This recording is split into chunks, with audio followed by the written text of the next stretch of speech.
find us there on Facebook Live, like the Pirate Radio Facebook page, watch there, and also subscribe to Pirate Radio TV on YouTube and check us out right there. Coming up on today's show, we've got some ECU football talk with spring ball beginning yesterday. We'll hear from head coach Mike Houston in just a moment, what he had to say after practice number 1. We'll also talk some Pirate baseball and some Pirate basketball as well on today's show. Austin Brown will join us. He follows and covers Tennessee athletics, and he tweeted out that this is a major loss for the Tennessee basketball program. Michael Schwartz becoming the head coach at East Carolina. So we'll go through the Schwartz file with Austin Brown coming up in about 20 minutes or so, as he'll join us on the Pirate Radio Live line from Tennessee. Mark Greenhalgh, Golf Shop Radio Show, joins us at the tail end of hour number 1. Harold Varner III is in a fantastic spot to compete in his first Masters, and we'll ask Greeny just how close he is to accomplishing that. He needs to be in the top 50. Right now, he is top 40. So can he stay there? What's he need to do to stay alive? We'll talk about that coming up at the tail end of hour number 1 with Mark Greenhalgh, Golf Shop Radio Show. Scott Rogers joins us coming up at 4 o'clock, play-by-play voice of ECU baseball. We'll talk about the Pirates' extra innings loss to Old Dominion, and got to right the ship quickly because they're back on the road Friday, Saturday, Sunday against Charleston. So we'll talk about that with Scott Rogers at 4 o'clock. Jeff Charles joins us in the 4 o'clock hour. We'll get his thoughts on Joe Dooley out, Michael Schwartz in, talk some tournament with the voice, and former ECU tight end Bryce Williams joins us in the 5 o'clock hour.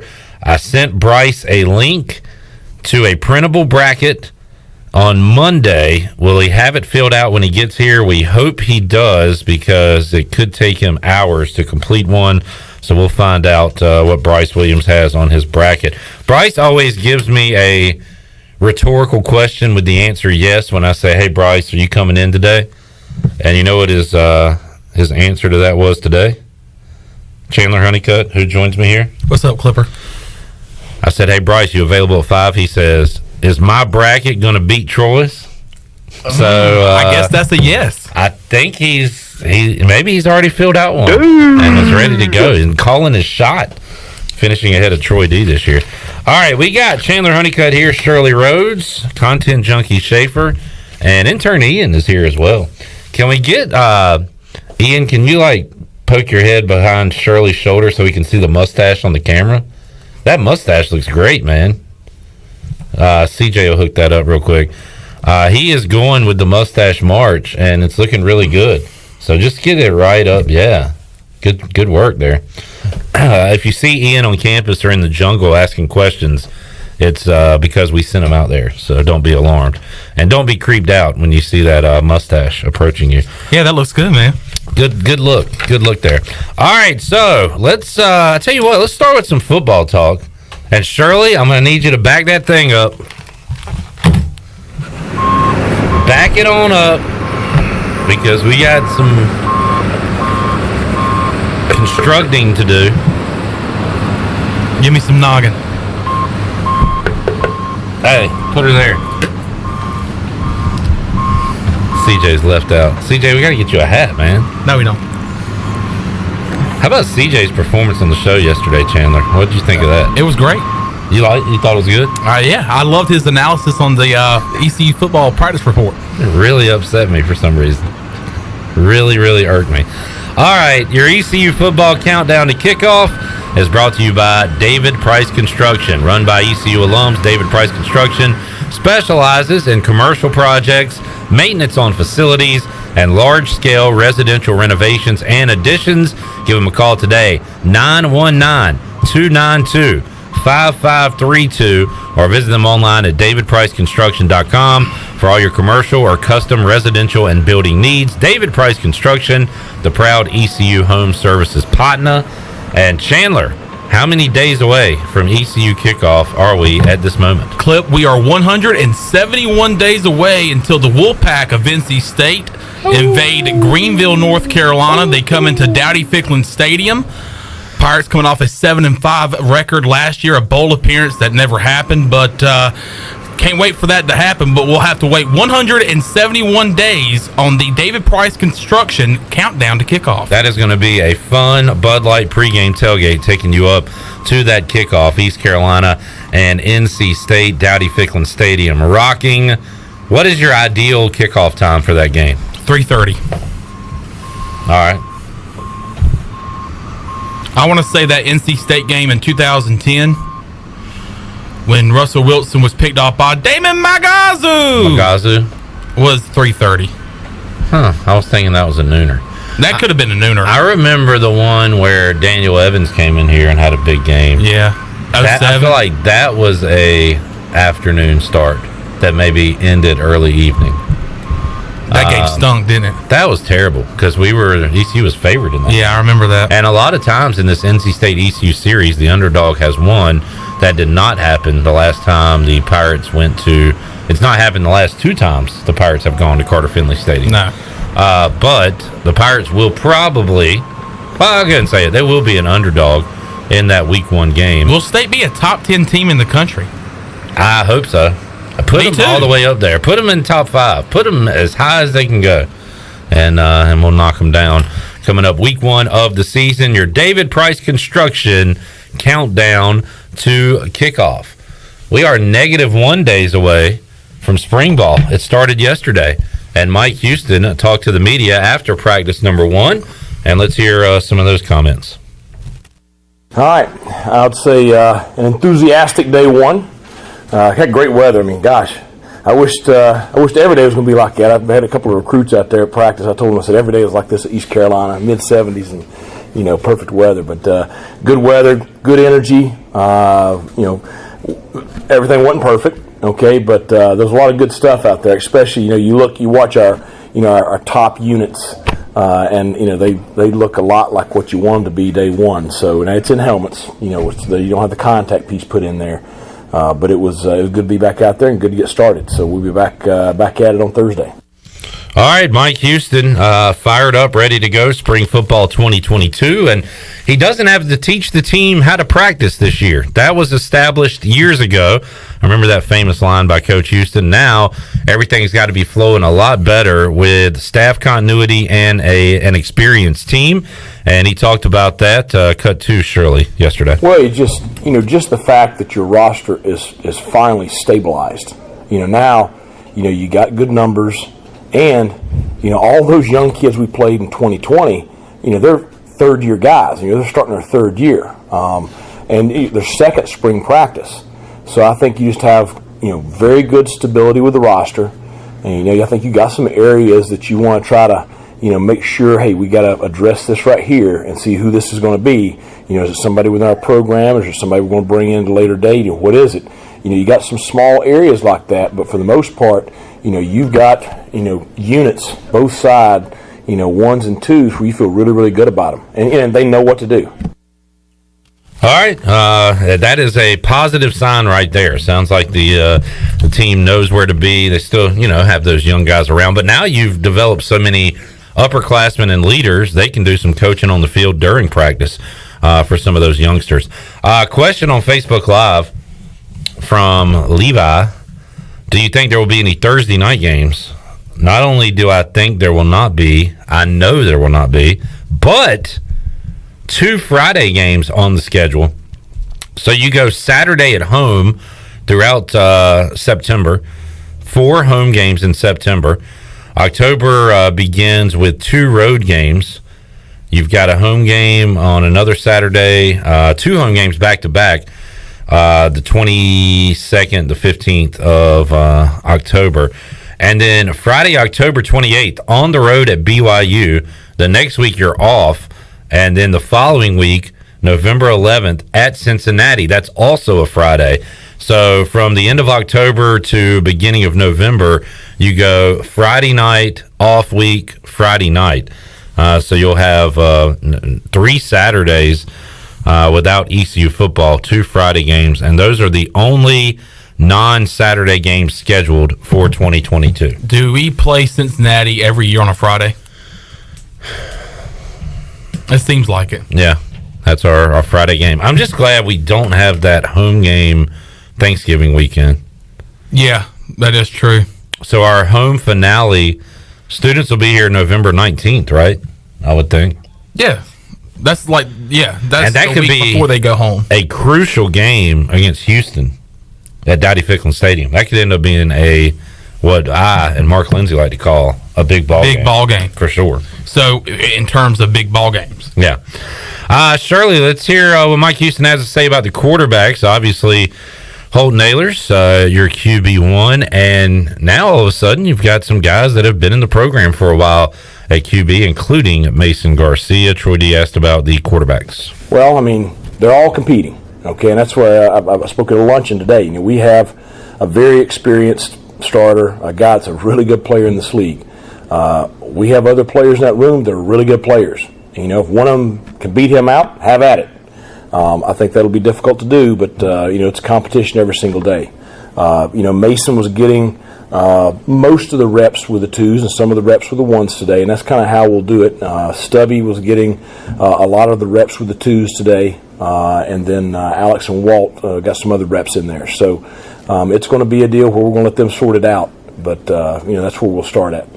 All right, and finally, Shirley, let's hear cut 4. ECU did not play in the Military Bowl. BC opted out. Too many COVID cases, they said. But everything that happened before that took place, including all those extra bowl practices. And Coach Houston was asked yesterday, has he seen any sign of that being a positive for East Carolina? Did those bowl practices carry over? Because that's the first time we've been able to have those practices since 2014, which is crazy to say. And Mike Houston talked about that. Oh yeah, I mean that's to be honest, that's the reason we're practicing 4 times a week. Is we feel like we don't need quite as much for our older guys, and so. It's those 15 practices were invaluable. It's a lesser time as far as recall and getting back in the swing of things. That's just that much more experience. And again, we talked about it. We talked about it going into the 2020 season. We talked about it last off season. Every single rep these guys get, that's that much more experience for them. And now all of a sudden, you're starting to have a pretty experienced football team. All right, Mike Houston there. We'll have more from him throughout the spring here on Pirate Radio Live. And as we announced the other day, in addition to CJ Mayhew, Ryder Giles, Bryson Worrell, and Zach Agnos, Mondays on the Players Lounge, Holton Ahlers is going to be a part of the Players Lounge Mondays throughout spring football. So we'll get a report from QB1 every single Monday here on the show throughout the spring. Looking forward to that. All right, let's stick with football real quick. Chandler, I have a great football mind. Fair to say? Yeah. Thank you. That's why I like Chandler. He'll just play along. He'll yes and. CJ, sometimes you got to yes and instead of no but.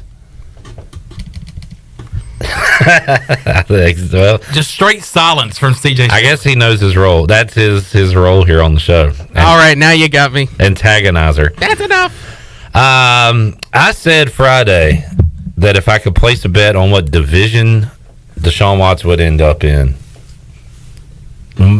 bet the farm on the NFC South. Oh, jeez. What do you mean, oh, geez? I'm seeing that Schefter tweet that you got pulled up there. So I said this before Tom Brady announced he was coming back because I figured, hey, the Bucs are probably in the mix. Arians isn't getting any younger. Their roster has been put together to win now and not win 3 years from now. He'll probably be aggressive in pursuing Deshaun Watson or another good quarterback. Well, Tom Brady's back, so the Bucs have their guy. The Panthers need a QB. The Saints need a QB, and I even said at the time, I don't know Matt Ryan's financial situation, if they cut him, if they can try to trade him, whatever, but the Falcons need a quarterback, really, looking ahead. He is not the long-term quarterback, Matt Ryan, anymore in Atlanta, and this coming from Adam Schefter and Chris Mortensen. The Falcons informed Matt Ryan last weekend that they were indeed pursuing Deshaun Watson.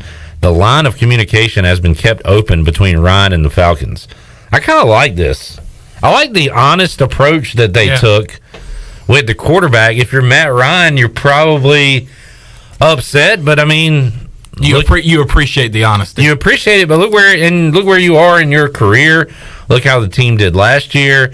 You know you're not getting any younger. It's the cruel business side of the NFL where we love our loyalty and we stick by our team and our players and our coaches, but it doesn't always work out like that. So I do like that they were open and honest about it.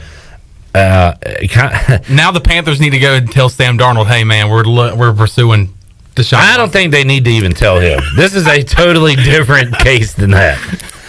And by the way, Chandler, you bring that up. Like, I'm not going to pretend I know the conversations between Baker Mayfield and the Browns, but did they have a conversation with him which led him to put out that manifesto about "I loved my time here, whatever happens, happens"?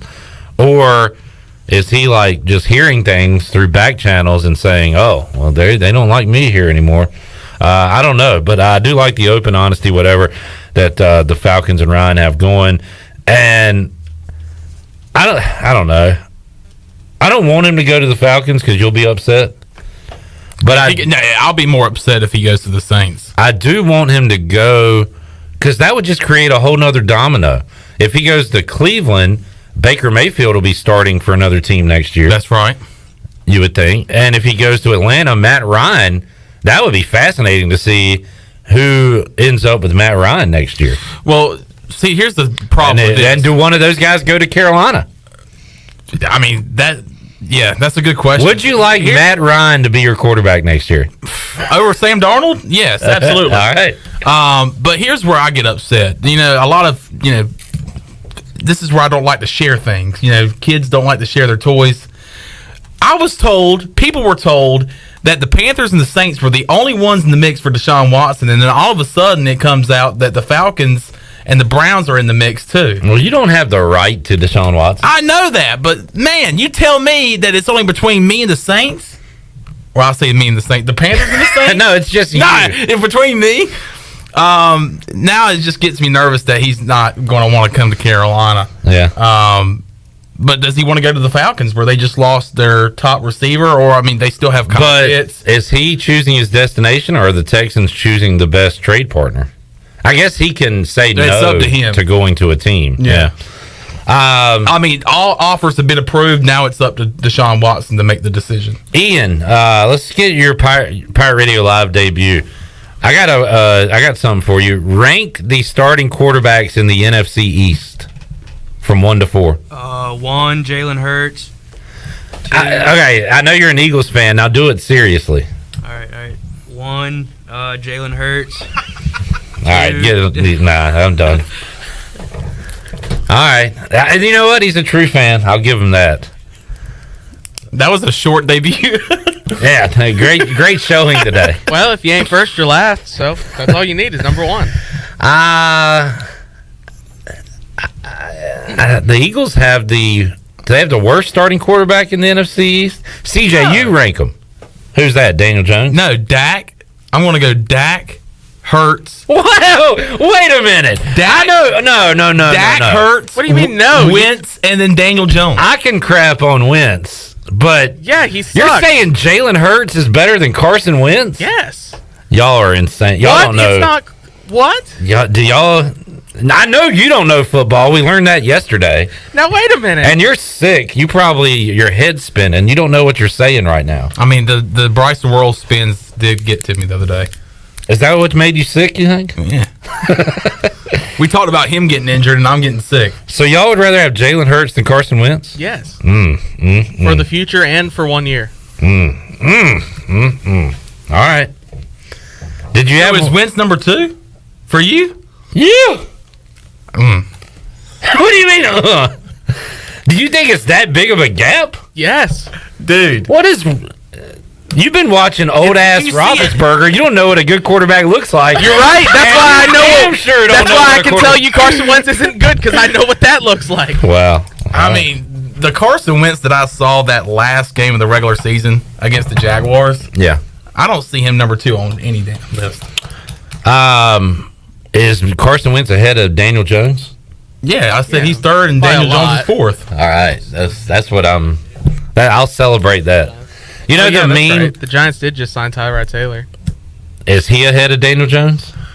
Is he ahead of Carson I Wentz? kind of like Tyrod more than Daniel Jones. You know the meme where the guys on all you see is him biting the metal, and then it pans out and he's on the bottom rung, and that's kind of how I feel right now. We got a classic Mike P line. All right, let's hear it. Good for the Falcons with being honest. No need to be Matt Lyon.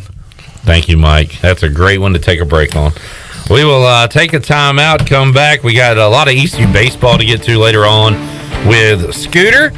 We'll talk Pirate football with Bryce Williams later on in the show. And we'll talk some Pirate hoops when we return. Austin Brown covers Tennessee and will tell us about Michael Schwartz. And we'll talk some March Madness as well when we return on Pirate Radio Live here on a Wednesday. Back with you after this.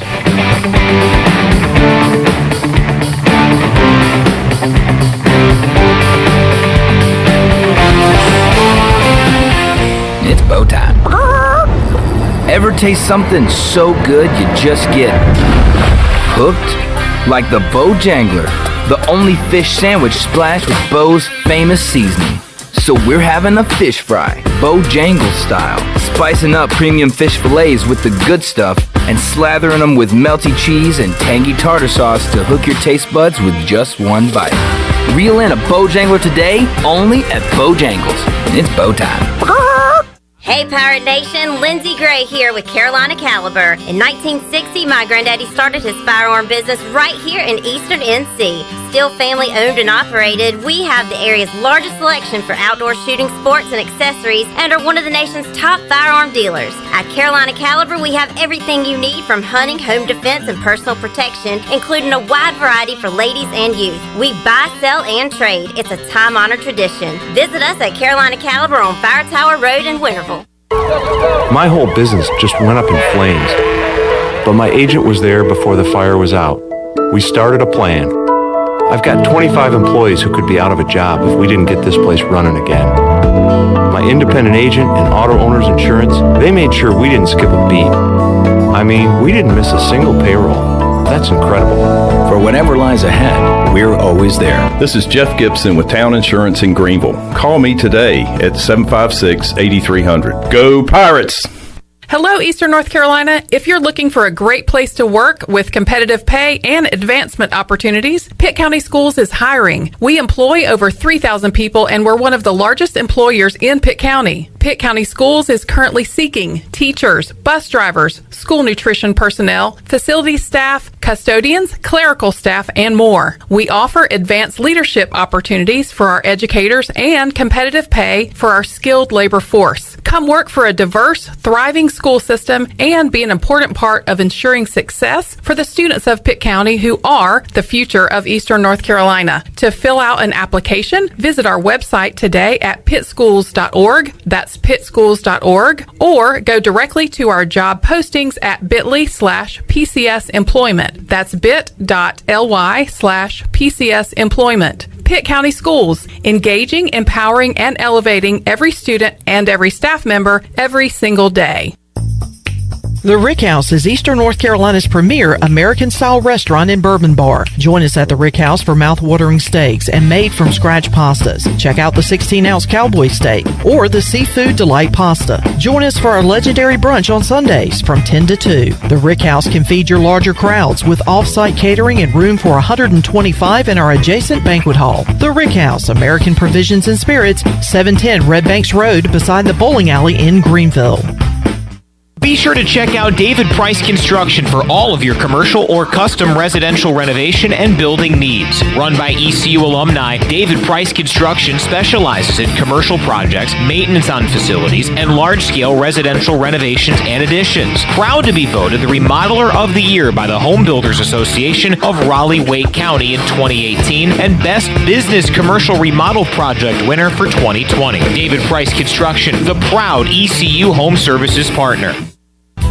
Uptown Greenville's newest dining experience is open and ready to serve you. The Sidebar, a Tex-Mex fusion restaurant, offers lunch, dinner, and Sunday brunch from 10:30 to 2:30. Located right beside the Dickinson Avenue Public House, the Sidebar has indoor dining and patio seating for everyone to enjoy. For the latest information on reservations, menu items, and more, follow the Sidebar on Facebook or on Instagram at sidebar.greenville. Pirate Radio. We're going to be bigger, faster, stronger, and older. That's always a good combination. The voice of the Pirate Nation.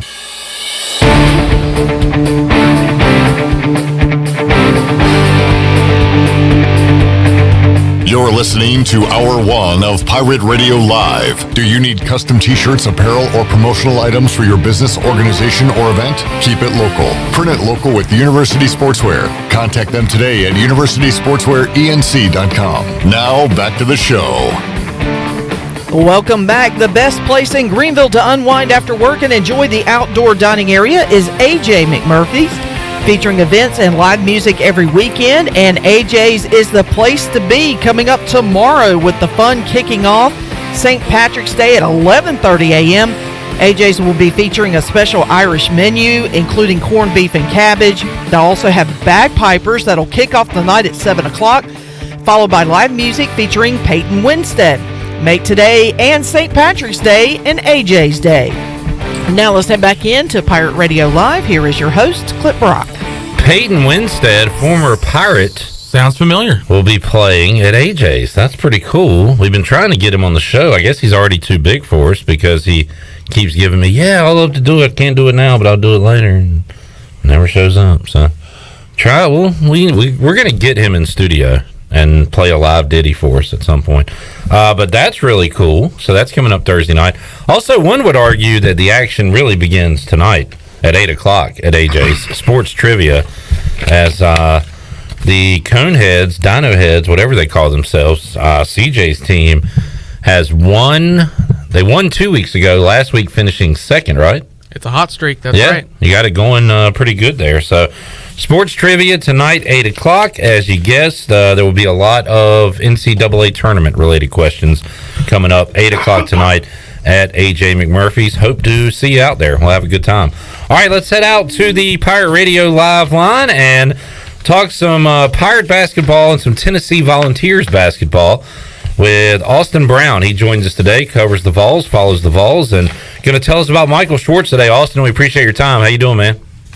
I'm doing fine. How about you guys? Doing great, and I know you're fired up for a what you hope to be a long run in the NCAA tournament here around here.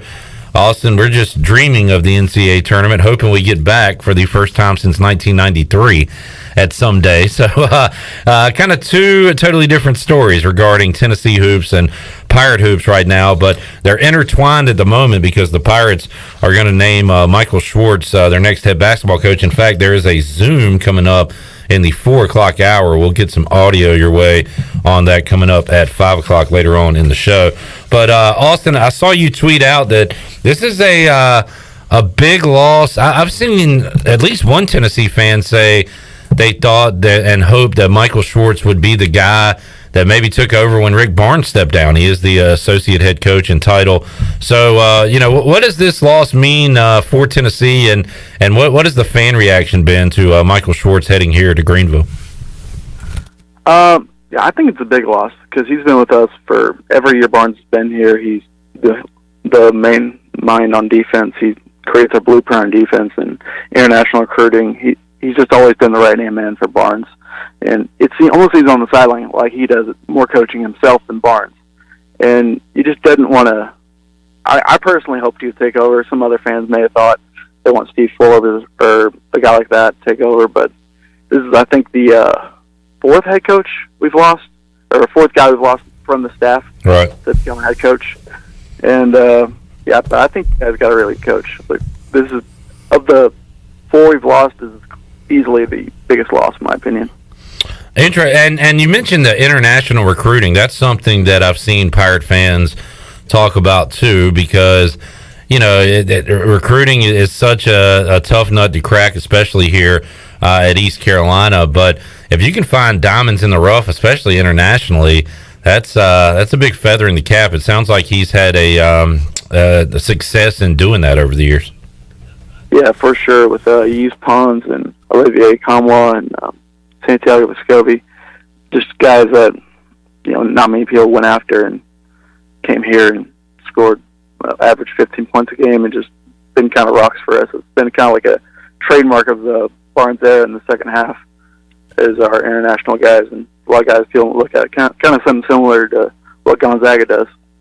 When you hear a defensive coach, you think about like Texas Tech and teams that lock you down defensively and don't necessarily score a lot, but in basketball, defense translates to offense. It turns into transition and points, and Tennessee is one of those teams that does both. They'll play defense and also score points. So, I don't know, defensive coach kind of, it might have a negative connotation to some in basketball, but just because you're a good defensive coach doesn't mean you can't score, right? Oh, for sure. I mean, we've had a little bit of trouble scoring this year, I won't lie. We've been kind of known for our scoring droughts, but we always seem to make up for it. And in those droughts, we play some of our best defense. So it's always been like a thing with this basketball team. It's like, okay, you'll get that 5-minute period where we won't be scoring, or 5 to 8 minutes, and you just got to survive it. And then we're good. Then we're going to go win the game. I mean, we've lost, I think, one game in our last, since the start of February, I think. It's been a really great run. And a great run through the SEC tournament. Now, selfishly, I want Tennessee to lose so Schwartz can go ahead and get here. But I know you and the Vols are hoping for a long run here. First of all, how about that run in the SEC tournament? And what a year it's been in the SEC. I'm a big Arkansas backer. I really like what I see out of them. And unfortunately, they lost and weren't able to get to that championship game. But the way Tennessee rolled through that SEC tournament was very impressive, Austin. Yeah, I've never said that before. A great run to the SEC tournament. That's always been hell for us. I mean, I think we've lost. I think this ended a 43-year drought without a SEC title. So it's always been a house of horrors for us, wherever that is. And for once, it just ended up right. I think we kept every opponent under 62 points, and I think we only didn't lead in those 3 games for a minute. So wow. It was a pretty smooth run, and obviously the win over Kentucky is what you really celebrate because, I mean, yeah, A&M was a big win because, they just beat Arkansas and Auburn, but always Kentucky with us. The biggest win. Just, I mean, they might have a better historic program, but Barnes overall is 10-7 versus Cal. So we're a little proud of that. Austin had that stat ready to go for us today, beating those Wildcats. Yeah, Tennessee keeping former ECU assistant Steve Rockefort and Texas A&M out of the NCAA tournament. They were on the outside looking in on Selection Sunday. Looking at the draw for your Vols, seems pretty favorable. Tennessee has been talked about a lot, Austin, nationally, and the Vols fans are probably poking out their chests because I keep hearing that they're underseeded, disrespected. So I guess that can be used as some bulletin board material. Having said that, the draw the first 2 rounds looks pretty good. They have Longwood coming up in round 1, and then if they get by them, the Colorado State-Michigan winner. When you meet Villanova, that could be the real test if both teams make it there. But what did you think of Tennessee's draw here in the South region? Well, initially I was pretty upset that we didn't get a 2 seed. And really, if you look at all the metrics, we 100% should have got a 2 seed. I think the AP poll came out, and we were ranked above every 2 seed. Right. It made no sense. Yeah. Either way, the draw, it's a great draw. I honestly look at all the 2 seeds, and I don't know if I like their draw better than ours. We're a 3 seed, but we got a 2 seed schedule in front of us. And the game, obviously, I think we're going to make it to the Sweet 16. I think that's a pretty easy path there.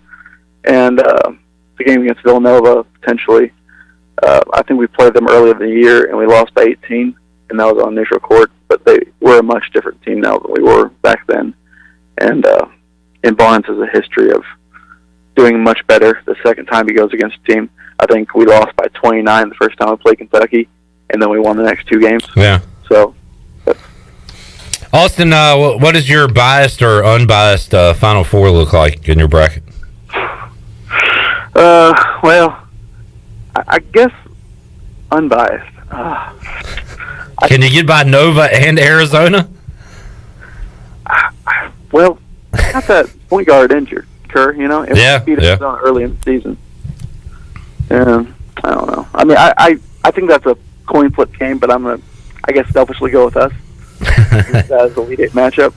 And also there has Kentucky. I don't think Kentucky's that great, but I think we get a fair matchups with Purdue, them not playing defense, and Baylor's injured. So I see them get past those two. I got Kentucky there as well. In fact, I have another SEC team, and this is kind of just a stubborn pick, but I have Arkansas knocking off Gonzaga and then beating Texas Tech to get to the Final Four. As a SEC guy, what are my chances to get that one right? Not good.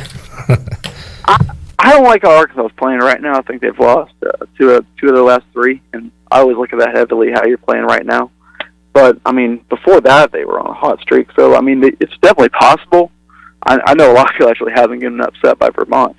But, well, Vermont's a really hot team.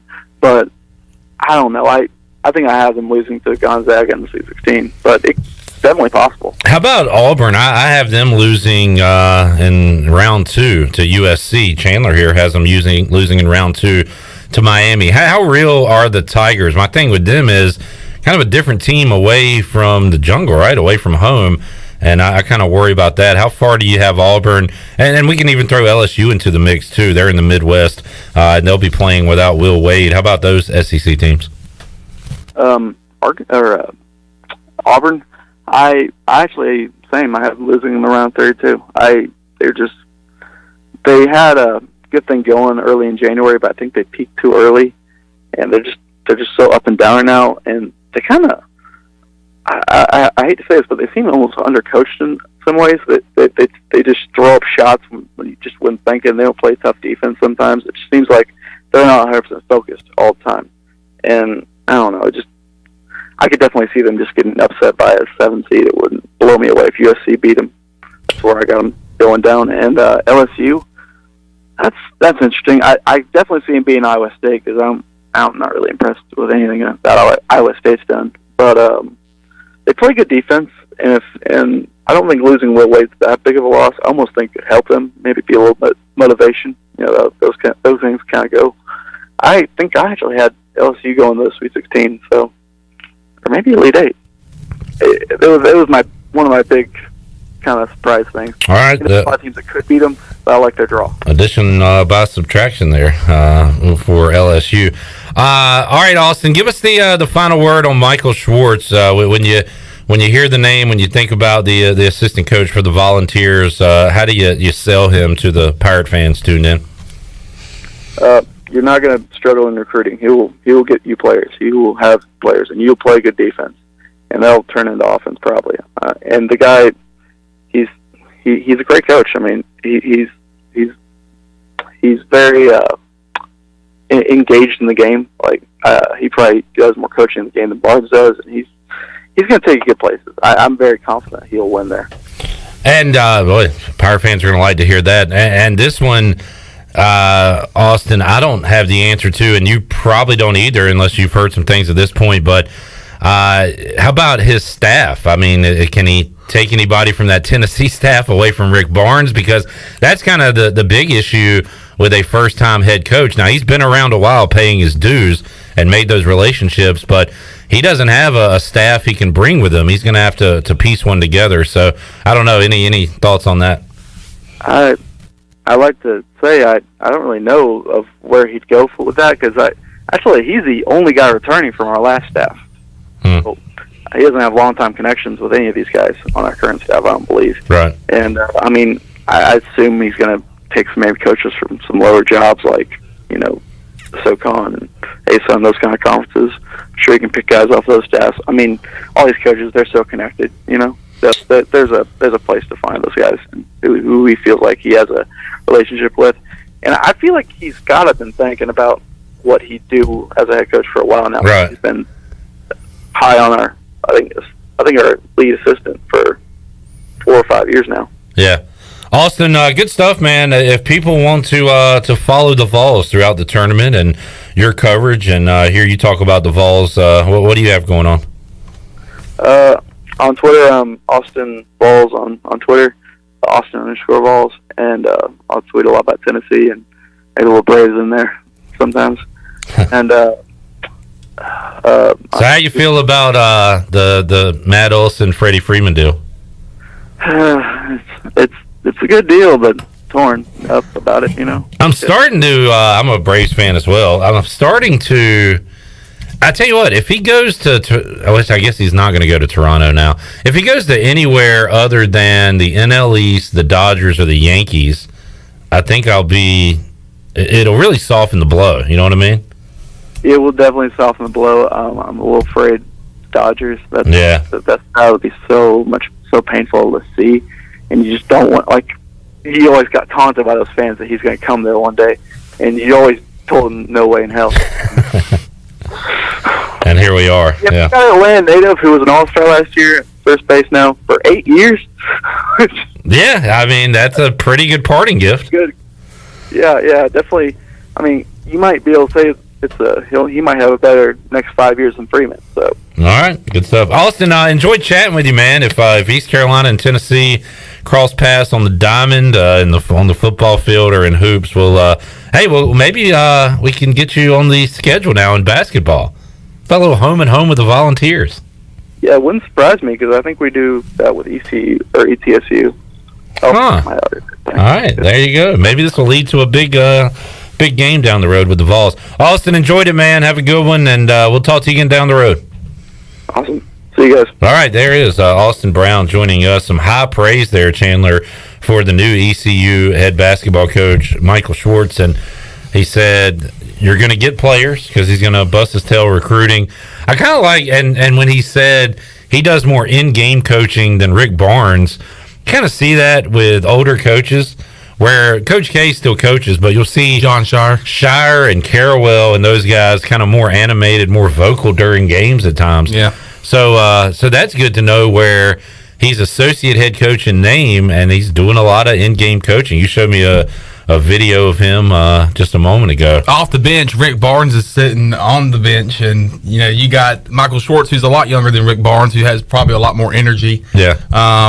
And what I've seen from the videos from Michael Schwartz is that he has a lot of energy. And when you think about defensive coaches, whether that's football, basketball, whatever, I feel like you have to have a lot of energy to be that kind of coach. And Michael Schwartz, a 99 graduate from Texas. He's been around Rick Barnes. I think I read where he was a walk-on at Texas under Rick Barnes, and then kind of started his career in coaching in a small role and has worked his way up, obviously, now to being the head coach here at East Carolina. And been wondering that you asked a question that I've been wondering ever since we got the news about Michael Schwartz is who is he going to bring in and who's he going to build his staff around. And I had a bold prediction that I told you before the show.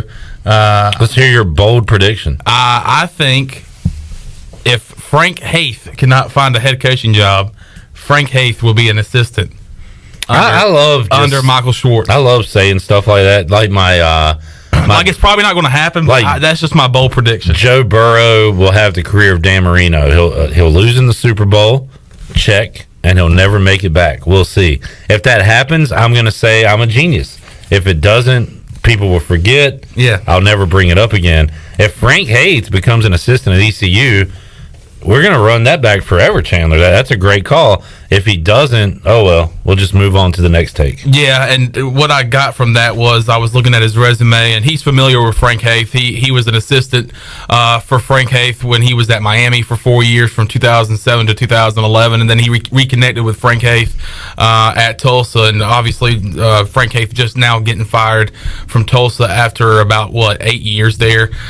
So that's just my bold prediction. But it's funny you were talking about. He is a defensive coach, and talking to people, and I've seen comments about people saying, well, awesome that he's a defensive coach. I hope he can bring some offense. But you make a great point. I mean, defense translates to offense. You can get some blocks, or you can get into transition, and that helps with a good defensive team. And here in Austin, and hearing reading other articles about Michael Schwartz and the defensive mind that he is, it's very exciting. And also, too, listening to the show yesterday, I totally agree with you, Clip, about the plan that was in place to get Michael Schwartz Schwartz. I was in the jungle over the weekend, and I had several people come up to me and ask, what's your thoughts on Joe Dooley and whatever. And I said, well, obviously I was not ready for him to go. I was seeing him making a good strides with this program, and I said the biggest thing is, does the administration have a plan in place? If they don't, then what are we doing? And that's exactly what John Gilbert had. He had this plan ready to go, and he was able to get Michael Schwartz picked up before any other program could get him. And you had mentioned, an example of of not having a plan was with Jeff Compher firing Ruffin McNeil. Yeah. And then obviously everybody knows what happened after Scotty Montgomery came into town. So I was glad to see that there was a plan in place, and we got a associate head coach, a top assistant at a program that just won the SEC.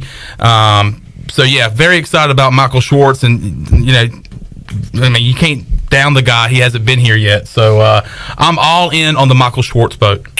All right, Chandler is all aboard. I am too. CJ's on too. Yeah, absolutely. I am too. I kind of feel the same as Chandler. When Dooley when it was announced that we were parting ways with Dooley, I wasn't exactly ready to see him go either. But I was looking at it as, if we're getting rid of somebody who's made so much progress these past 4 years, we better have a home run hire lined up. And the way everybody has been talking, and especially Austin Brown, who you just got done speaking with, it sounds like we have a home run hire. Well, a home run for ECU. I'd say an opposite field single at this point. Now, it could turn into the right fielder might let the ball go between his legs. Or inside the park home run. Or Schwartz could take a big turn off of first and get thrown out. We don't know. It's not like a household name or anything, but the more I hear about it, the more excited I get. Yeah. I would definitely say that.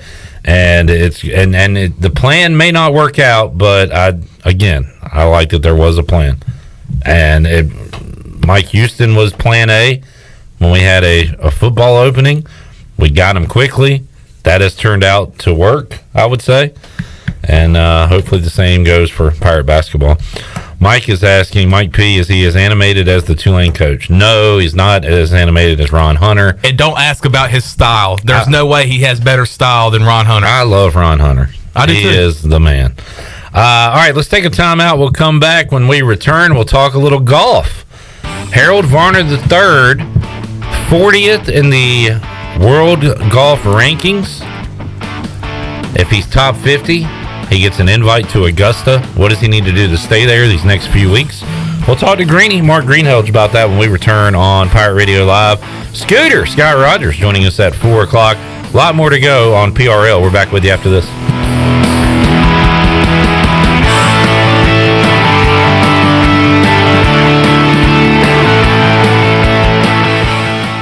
At Jimmy John's, we don't make sandwiches. We make the sandwich of sandwiches. We use fresh veggies because we don't hate salads. We just feel bad for them. We make our sandwiches exactly how you want because you're the one who's eating it. And we bake bread all day, every day because stale bread isn't bread. It's croutons. Sandwich history is written by the victors. Good thing we have legible handwriting. Jimmy John's, the sandwich of sandwiches. Order pickup or delivery on the app. Come celebrate Daylight Savings Time, St. Patrick's Day, and the arrival of spring with the ultimate Bon Jovi tribute band, Slippery When Wet. It's my life, it's now or never. Performing for one night only at the State Theater in Greenville, Saturday, March 19th. Advance tickets just $10, $14 at the door, with balcony seating $20 in advance and $25 the day of. Get tickets at statetheaternc.com. Slippery When Wet, Saturday, March 19th in Greenville. $10 advance tickets at statetheaternc.com. Introducing new Bud Light Seltzer Hard Soda, Classic Cola, Cherry Cola, Citrus Soda, and Orange Soda. You hear that? It's seltzer with a pop of soda, all with zero sugar. Bud Light Seltzer Hard Soda, the loudest flavors ever. Pick up some new Bud Light Seltzer Hard Soda at your favorite retailer today. Bud Light, proudly distributed by Carolina Eagle Distributing since 1989, and the official beer of the ECU Pirates. It's time to spread game. The Harlem Globetrotters are coming with an all-new tour. 4 quarters of big plays, ankle-breaking moves, and ball-handling wizardry. Do they dunk? Do they dunk?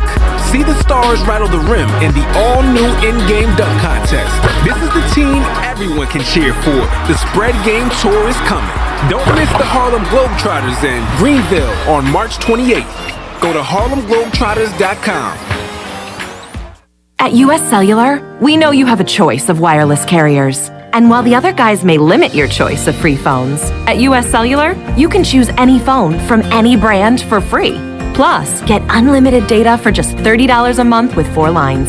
US Cellular, America's locally grown wireless. Terms apply. See uscellular.com for details. Now that life is returning to normal, we have found a lot of good things that came from the pandemic. One of them is not having to go to the wireless store anymore. The Cellular Warehouse team has been in the business of delivering phones to your home and office for 20 years. People found out about our free delivery service and love the ease of getting a new phone, tablet, or hotspot. Call Toby Williams today at 252-799-7051 so you can start experiencing the joy of never going to a wireless store again. Cellular Warehouse, your local U.S. Cellular authorized agent. Pirate Fest, presented by Subdogs and Suddenlink, offers 2 daes of piractical tomfoolery, including 150 vendors, food trucks, art demos, BMX, mermaids, and of course, pirates. Join us Friday, April 8th for an evening of entertainment, food trucks, and vendors. On Saturday, April 9th, enjoy BMX performances, sword fighting, and black powder demonstrations, and more. Finish off the day with a concert on the town common. For more information, visit piratefestnc.com. It's going to be awesome. Great food, great atmosphere, and great service is Otavola Market Cafe. Otavola is simply a restaurant that focuses on that, being a great restaurant. There's something for everyone at Otavola. The menu offers a variety of great choices like pastas, pizzas, sandwiches, soups, salads, and seasonal rotating selections. Lunch or dinner, Otavola is always the right call. Call ahead and get Otavola to go, or stop by the bar for a drink with friends. It's simple. Come and eat at Otavola Market Cafe, Red Banks Road next to Food Lion, and OtavolaMarket.com. Otavola, pirates supporting pirates. Hi, this is Parker Bunch. When I'm not hitting dingers or going viral, I'm listening to Pirate Radio, the voice of the Pirate Nation.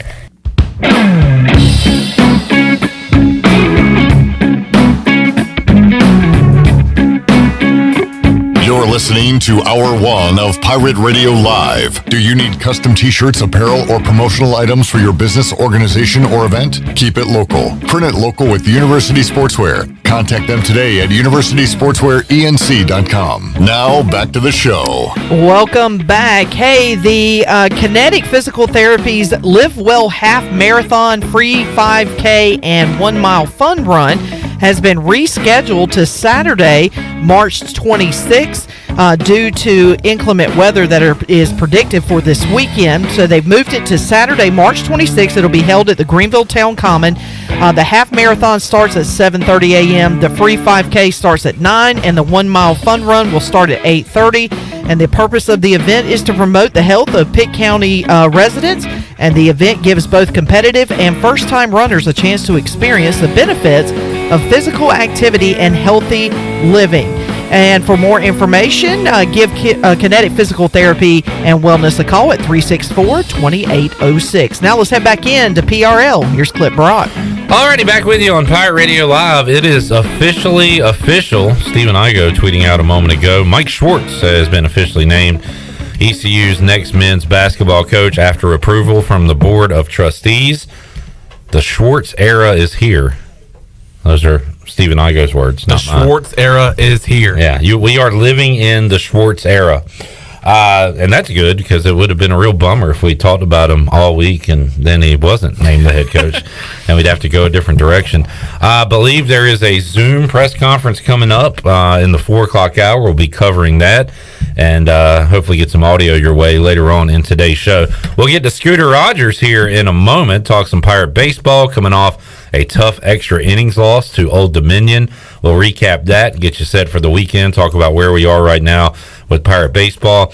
But right now, we'll head out to the Pirate Radio Live line and talk to Mark Greenhalgh, Golf Shop Radio Show, because Harold Varner III could be about to do something he's never done in his career, and that's play at the Masters in Augusta. Greenie, welcome to the show. How you doing today, man? I'm doing good. Clip, how you doing? Doing great. Coming off the most golf I've watched, definitely this calendar year. And in a long, long time, Greeny, I was locked in on Monday watching HV3 and really a great Players Championship. Cameron Smith came on and ended up winning the thing. But we were focused in on Harold Varner III. Had a chance to win it, missed a lot of putts, makeable putts. But I do like the way he finished and finished pretty strong there in his final round, the final 9 anyway, and has put himself in a great spot, Greeny, to play in the Masters. And that's kind of what we're rooting for here. And right now, Harold Varner III sitting 40th in the world golf rankings. And now, Greeny, my question to you is, what does he have to do to hang on? When is the cutoff? What kind of tournaments, what kind of numbers does he need to put up to make sure he stays in that top 50? Yeah, at this point, I think he's pretty much in. The way the world of golf rankings work is, it really weighs heavily on points earned more recently. So there's a whole factor coming in where, the most recent events are getting 100% of those points all the way back 2 years to where 2 years you're getting very minimal points. So the fact that he's been playing well, the fact that he's won a worldwide event, the fact that he did well at the Players Championship, the fact that he's at number 40, I'm going to say he's pretty much in at this point. I find it hard to believe that he's going to fall more than 10 spots, over the next couple weeks.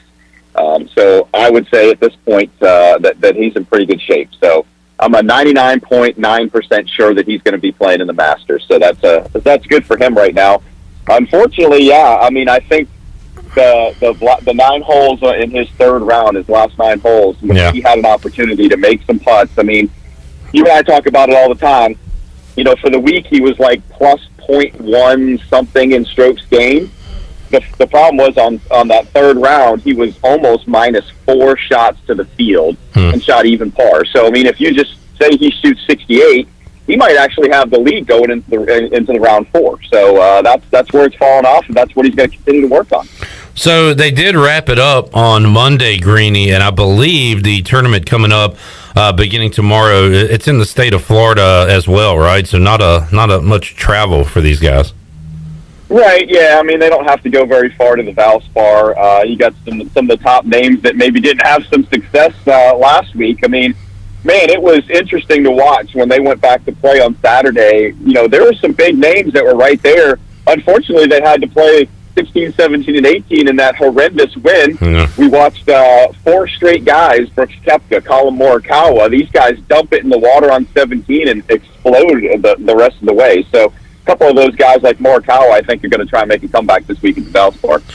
Mark Greenhalgh, Golf Shop Radio Show, joining us. Greeny, fired up for the NCAA tournament. We'll have wall-to-wall coverage here on Pirate Radio Thursday and Friday. So let's talk about your Final Four. Who do you have in the Final Four this year? I'm sitting there going through the bracket, and I'm like, I'm having a hard time figuring out anything but chalk. I mean, even the 2 seeds I'm worried about. I mean, I'm not sold on Auburn. I'm not sold on people like Kentucky. I'm almost to the point where, I haven't quite filled mine out yet, but just at the first glance, because I like to kind of do it like at the last minute. And I'm like at the point where I have a hard time feeling like, for me, that anybody other than Gonzaga is going to win this thing. I mean, I'm on them all the way. I feel like it's their time. I feel like they're due. I feel like this is something they've been building up to. When you look at Arizona, which would be my other team, I mean, the Pac-12 hasn't won a national championship in how long? And you don't have faith that they're going to be able to come through. So I feel like the Zags have been a little more battle-tested than a lot of these other teams, and this is what they've been building towards. So I'm kind of on chalk at the moment. But with that being said, usually when I pick all chalk, it goes completely the other way. I had the Zags last year, and I thought it definitely was going to be their year, and they ran into that buzzsaw that was Baylor that was just playing great basketball at the end of the season. We'll see if Mark Few can finally get his first this year. Greeny, what else in the sports world you looking at? Keeping up with, I guess, Panthers off season? What else are the topics out there? Yeah, I mean, I guess the next thing, now that we know where Aaron Rodgers is going to go and Carson Wentz has been moved and, we've got the carousel going on for quarterbacks in the NFL, I mean, who's next? I mean, there's a lot of talk about all these different teams in on Deshaun Watson. Is Matty Ice down in Atlanta going to get moved somewhere? Yeah. You keep hearing things like, well, Cleveland looking at a quarterback. Well, if Cleveland takes somebody, where does Baker Mayfield end up at? So I think we're in this mode now where as we get closer to the NFL draft, I mean, teams need to start pulling the trigger. It worries me here in Carolina that, they went out and signed a very solid right guard from the world champion LA Rams. Does that mean that they're going to not go left tackle with the number 6 pick? That kind of worries me from that standpoint, because I still feel like that left side of the line, it doesn't matter who your quarterback is. If you can't protect him, it's not going to matter. So I think for me, I think Sam Darnold's serviceable if you can get somebody in front of him to protect him. And that's kind of what I'm looking at to see where the rest of these guys are going to shake out to. Greeny, we usually talk to you on Friday, and I say what's coming up on the Golf Shop Radio Show tomorrow. We're still a few days away, but do you have anything lined up for this Saturday show? Well, here's the fun part about this Saturday. So I am actually going to be down in Myrtle Beach doing the show live as we go to the Caledonia. So Caledonia and True Blue down in Myrtle Beach, actually more towards Pawleys Island. They are across the street from each other. They're one of our sponsors. So I'm going to be live down there. Matt will be back in the studio with Collins. So I'm sure we'll talk about wrapping up the Players' Championship and kind of start looking towards the Masters. We also had Henrik Stenson got named Ryder Cup captain for the European squad, which to me was interesting because you talked about Henrik Stenson maybe being one of those guys that was going to the Saudi Golf League. And lo and behold, he does. The Saudi Golf League kind of implodes, and next thing you know, he's named captain. So it's going to be interesting to see how all this plays out. So I'm sure we'll talk a little golf, little Ncaa tournament, and maybe some NFL draft. Sounds good, Greeny. Enjoy the hoops, enjoy the golf, and enjoy Myrtle Beach. We'll talk to you next Friday right here on Pirate Radio Live. All right, thanks, Cliff. Have a good one. Thank you. Mark Greenhalgh, Golf Shop Radio Show. Usually you hear from him on Fridays, but wanted to get him on today because we won't be here Friday, and awesome to hear that HV3 should be participating in the Masters this year. We'll have a rooting interest as we follow along Harold in Augusta. All right, let's take a timeout. We'll come back when we return. Scott Rogers joins us in the Pirate Radio studios. We'll talk some Pirate baseball as East Carolina coming off a loss, and Scooter headed back on the road this weekend to Charleston for a 3-game series, Chandler. We'll also find out who he picked in his Pirate Radio NCAA tournament bracket. I can't wait.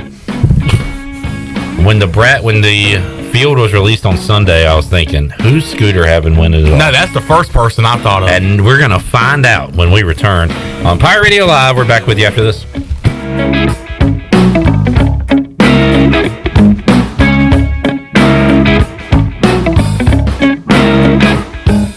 At US Cellular, we know you have a choice of wireless carriers. And while the other guys may limit your choice of free phones, at US Cellular, you can choose any phone from any brand for free.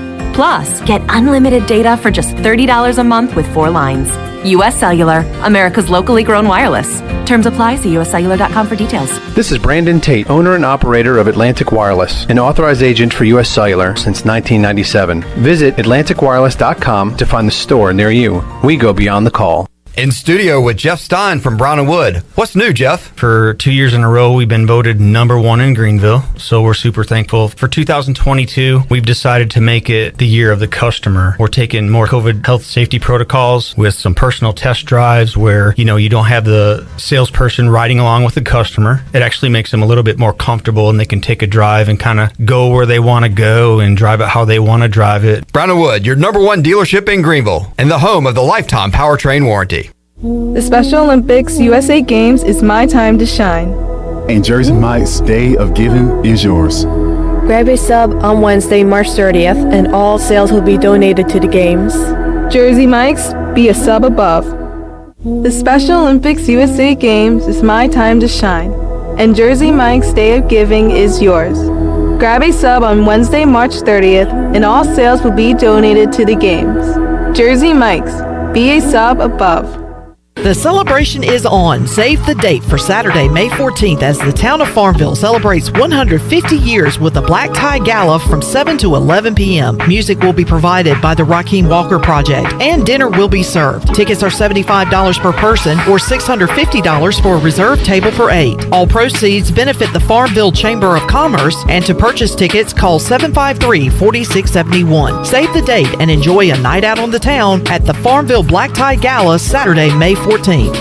UBE and PirateWear.com is excited to offer Pirate Nation the largest selection of new ECU merchandise and tailgate supplies ever. UBE has the best prices in town, so that makes UBE your one-stop shop for all things ECU. UBE does daily restocks of Champion, Adidas, and Under Armour. Don't forget to bring your young Pirates in to plunder the Crow's Nest, which is the only kids store dedicated to ECU. Plenty of free parking uptown in Greenville. Visit them at PirateWear.com. Go Pirates! Hey Pirate Nation, this is Holt Nailers for my friends at Arc Point Labs. Just as I trust my teammates, you can trust Arc Point Labs to give you quick and accurate results for all your laboratory testing needs. If you are in need of COVID testing for your return to school, work, or for travel, Arc Point Labs is offering same-day PCR and antigen testing with little to no wait time. Please visit any of the 6 Eastern North Carolina Arc Point Labs locations or make an appointment now at onehourcovidresults.com. Go Pirates! Hi, I'm Annalie Newhoff. And I'm Rob Campbell. And we are with CopyPro. We have been locally owned and operated here in Eastern North Carolina for almost 50 years. CopyPro is the leader in office technology. Does your business struggle with keeping printing costs low or producing professional documents? Here at CopyPro, total customer satisfaction is our #1 priority. We have a variety of solutions to help reduce your printing expenses and make your business more productive. Call us today at 1-800-682-6558 or online at copypro.net. CopyPro, we are the professional office systems people. The convenience of Pitt Greenville Airport is waiting just outside your front door. Service is back, so you're connected to destinations worldwide through flights from American Airlines. Plan your next trip. Book your flights today at flypgv.com or aa.com. Avoid the long check-in lines and congestion at the big airports and fly local at PGV. Fast, convenient, and close to home, PGV has more American Airlines flights. Book today at aa.com. PGV, where the pirates fly. This is Pirate Radio, WGHB Farmville, W224EI Greenville, WDLX Washington, and W281CH Washington.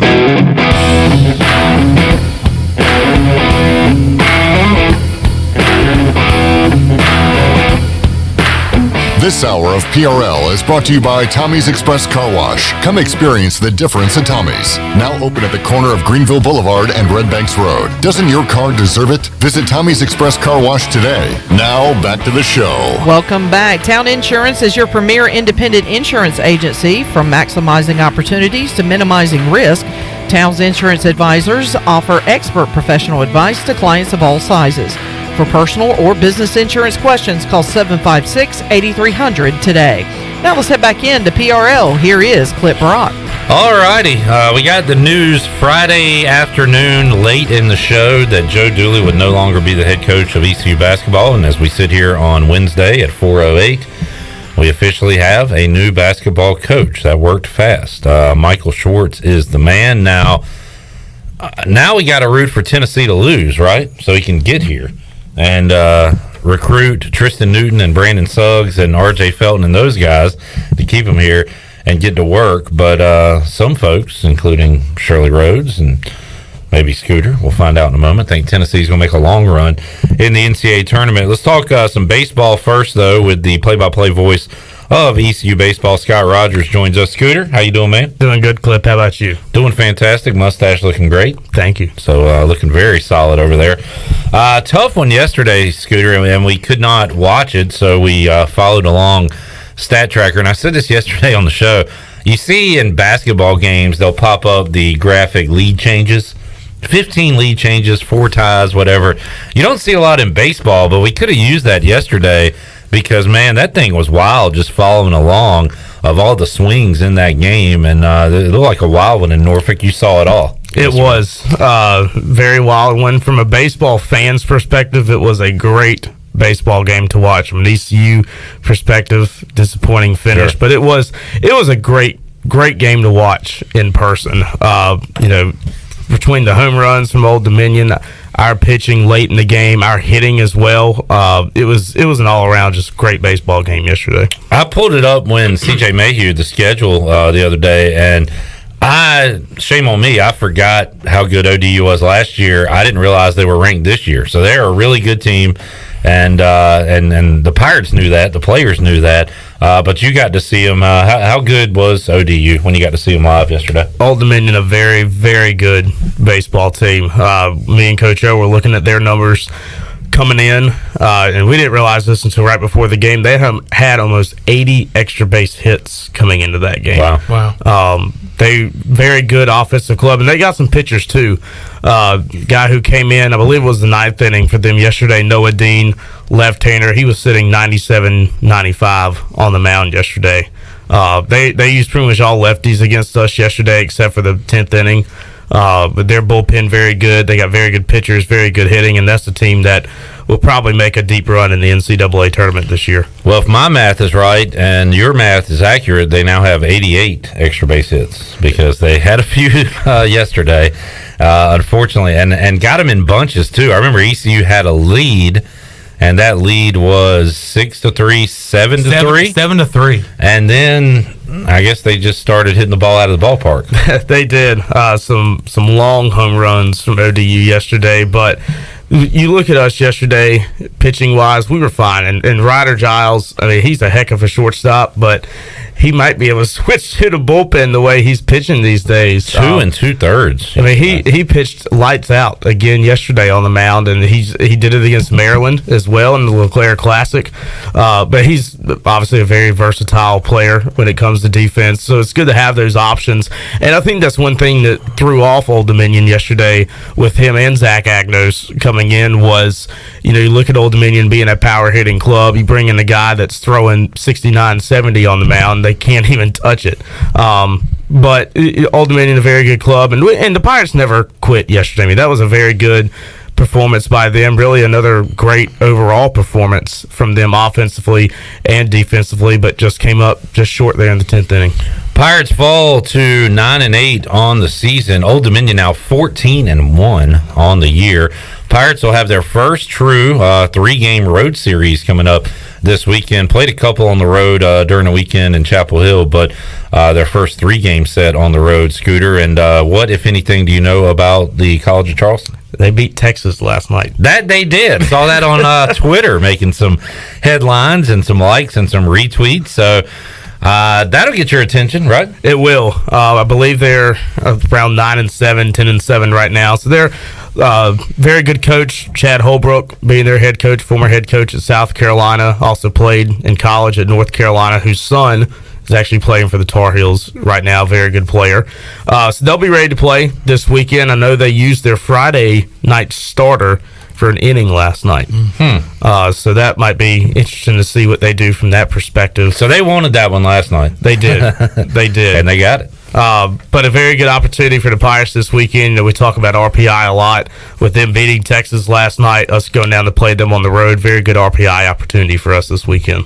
And Jake Kuchmaner on the mound on Friday. Scooter, if there's been an issue with East Carolina this year, it's just been starters not giving enough innings. That was not the case with Jake Kuchmaner last Friday, going 6 innings. But unfortunately, that's been a rarity for ECU starters so far this year. Yeah, and I don't think it's necessarily saying that the starters are doing bad or anything this season. I think it's mainly we have such a deep bullpen, and we have so many different situations and games that we can go to. So many different guys out of the pen, and that's one thing I saw this morning. People talking about, hey, starters aren't going long, and that's what I said. Our bullpen is so deep, you really don't have to depend on them to go so long because of that. And we were talking, I think it was with Mully one day, about how I think the Rays have famously done it, some other teams, but they go with openers now in Major League Baseball, and maybe this is the plan to throw Jake Hunter to try to get him through 3. And that's about it, and not put too much on them. So maybe that could be by design, Scooter. It could be. And Radford, coming into the Radford game, they don't release starters for whatever reason. So we were talking to some of the coaches, and they had a pretty good idea of who was going to start, and they said, hey, they do that kind of Tampa Bay Rays thing on the year. So I think that's going to trickle down into the college game. You're going to see it more often. But, like I said, not having to have those starters go 6-7 innings every single game because you have such a deep bullpen is going to be a key for the Pirates this year, I think. Sky Rogers joining us. Scooter, 2 hits yesterday from the leadoff man, Bryson Worrell. Also, AMAC had a couple. Agnos had a couple. Carter Cunningham had 2. Cam Clonch had 2. A lot of offense in the game yesterday. How about offensive-wise?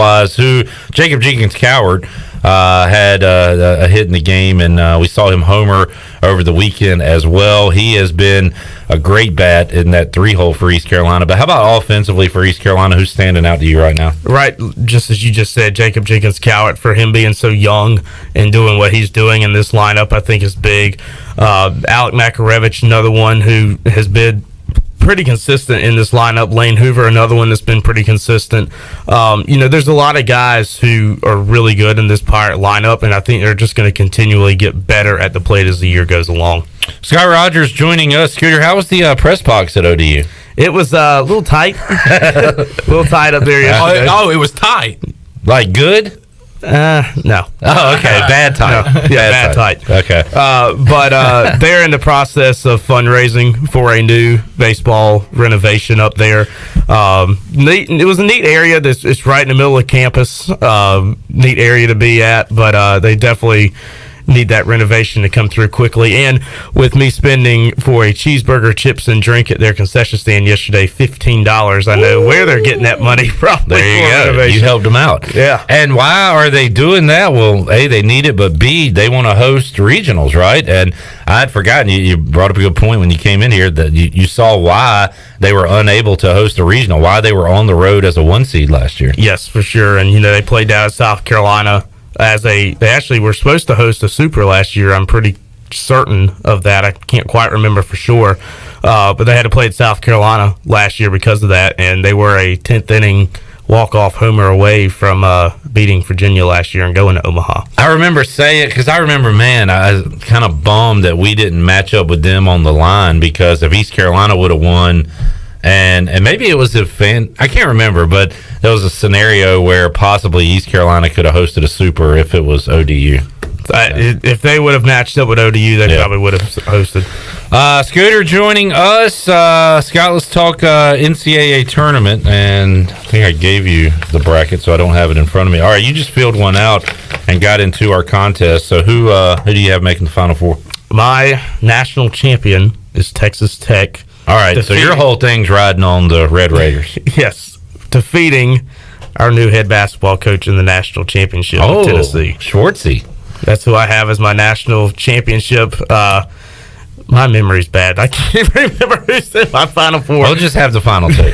So you CJ's said got it. CJ's got it, I think. Who are the four, CJ? You have Texas Tech, Tennessee, Baylor, and Auburn. That's right. Big 12 SEC Challenge. There you go. In the Final Four. And you said this is your third. You filled out everywhere you go, people are handing you brackets. Do you do different ones or the same in all your brackets? I've switched up a couple picks, but my Final Four is pretty much the same one over all of them. Why Texas Tech? I don't know. Just why not? Good. Okay. All right. Fair enough. I like Chris Beard. There you go. So he's not there anymore. He's in Texas. That's right.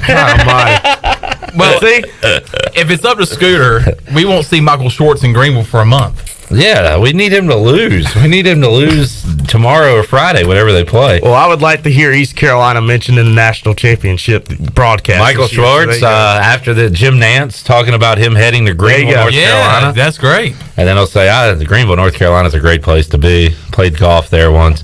So what do you think about the Schwartz? I guess, first of all, are you one of those, like pretty much all of us, that were kind of bummed to see Joe Dooley go? I wouldn't say I was bummed. A little surprised maybe. Yeah. Love Joe Dooley, interacting with him, working at the scores table for basketball. Yeah. Love seeing his interaction with the scores table and the officials and stuff. But very excited for the Michael Schwartz era here. That looks really good on paper. Reading everything that people involved with Tennessee basketball have said about him, looks very good. Yeah. So I'm very excited for the future of Michael Schwartz here. Good deal. Scott Rogers joining us. Scooter, appreciate your time, man. Have a safe trip and some great calls this weekend. Thank you, Clip. Looking forward to it. All right, buddy. There's Scott Rogers joining us today here on Pirate Radio Live. We'll take a time out. When we return, we will talk to the voice, Jeff Charles, get his thoughts on Joe Dooley, Michael Schwartz. Who does he like to make a run in the NCAA tournament? And more when we return on Pirate Radio Live on a Wednesday. Back with you after this.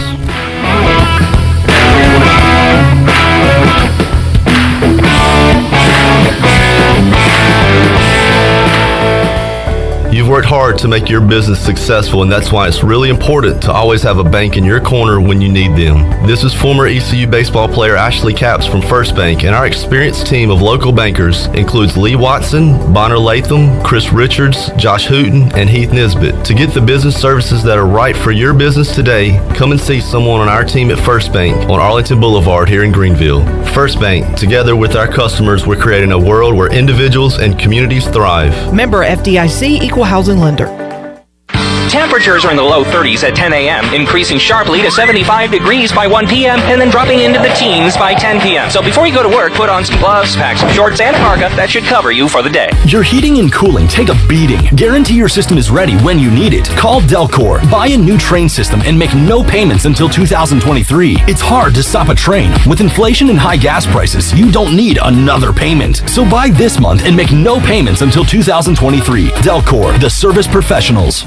Hey Greenville, Bagel Man here with some exciting news. We are now open for dinner. This is the first time ever for dinner in our 33 years. Our entire menu is available, plus some new sandwiches like the roast beef cheddar, the Italian sub, and the meatball parm. You can also get French fries and home fries as a side for any of your sandwiches. Order online for pickup or delivery, and don't forget about our great catering. We're available 7 days a week. We can deliver or you can pick it up. Bagel Man here. There's no better time to drive away with a quality pre-owned car, truck, or SUV from Greenville Auto World. Greenville Auto World is your authorized rough country dealer. We specialize in lift and leveling kits along with custom wheel packages. Whether you're looking for ground clearance or enhancing the appearance of your vehicle, trust our team for your off-road experience. Greenville Auto World, 3840 South Charles Boulevard across from Hardee's at Bell's Fork, or online at greenvilleautoworld.net. We have some exciting news at Angel Oak Home Loans. This is Talbot Green, and I would like to introduce you to the newest member of our team, Braxton Green. I've known Braxton his entire life because he's my nephew. He is also a recent ECU graduate and has lived in Eastern North Carolina his entire life. This is Braxton Green, and I'm looking forward to working with you with your next home loan or refinance. Give us a call at Angel Oak Home Loans today at 751-2060. NMLS 1719250, Equal Housing Lender. The North Carolina Strut Masters Championship, presented by Leopold, is coming back to Farmville April 9th. Put your skills to the test against some of the best turkey hunters in the country, like Michael Waddell, Nick Munt, Nate Hosey, and many more. The top scoring birds will win big prizes up to $30,000. There'll be live performances by Mikkel Buck, Nate Hosey, and you never know who else will show up. Deadline to register for two-man teams is April 2nd. Registration now open at ncstrutmasters.com. Thinking about takeout tonight? Familia can make everything real easy for you with a great selection of Italian food and more. Visit FamiliaNC.com to see the full menu featuring pizzas, pastas, salads, and homemade desserts. Place your order online or call 689-6330, and Familia will have your order ready in their convenient drive-thru window for pickup. Finish up a busy day with a great dinner for yourself or your family from Familia. Familia on Fire Tower Road near Pitt Community College. In Greenville, you know how much it means to have neighbors you can count on, like the one who mowed your lawn that week you were sick. Well, here's another good neighbor you can count on, State Farm agent Timothy Sawyer. Timothy and his team are here to help life go right when you combine home and auto insurance, which can save you money and time. So combine home and auto and start the savings rolling. Call State Farm agent Timothy Sawyer at 493-0002 and start saving today.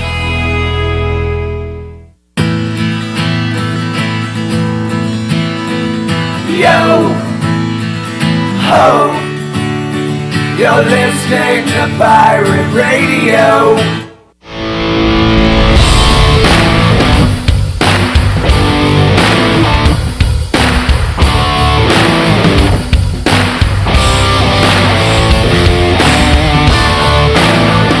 This hour of PRL is brought to you by Tommy's Express Car Wash. Come experience the difference in Tommy's. Now open at the corner of Greenville Boulevard and Red Banks Road. Doesn't your car deserve it? Visit Tommy's Express Car Wash today. Now back to the show.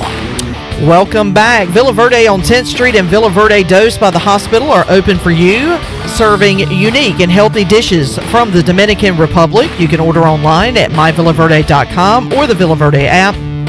You can order a family meal that feeds 6 to 7 people, and they'll have it ready for curbside pickup today. Whether it's dine-in or takeout, Villa Verde is a platform for good.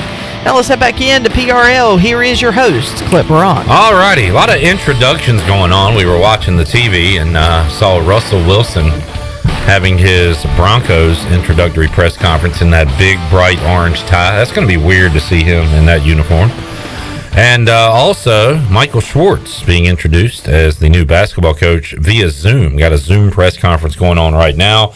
The Big Dog and Pirate Radio covering that while we do this program. And we'll try to get some audio for you coming up before we get out of here today. Right now, we will head out to the Pirate Radio Live line, talk about Michael Schwartz and Joe Dooley out at ECU with the voice Jeff Charles, who joins us on the Pirate Radio Live line here on a Wednesday. Jeff, how you doing today? Clip, I'm doing great. I'm just like you. I love basketball, and this is our time of year, isn't it? Looking forward to watching all the games coming up here in the next few days. And, you know, it really goes fast because by Sunday night we're already in the Sweet 16.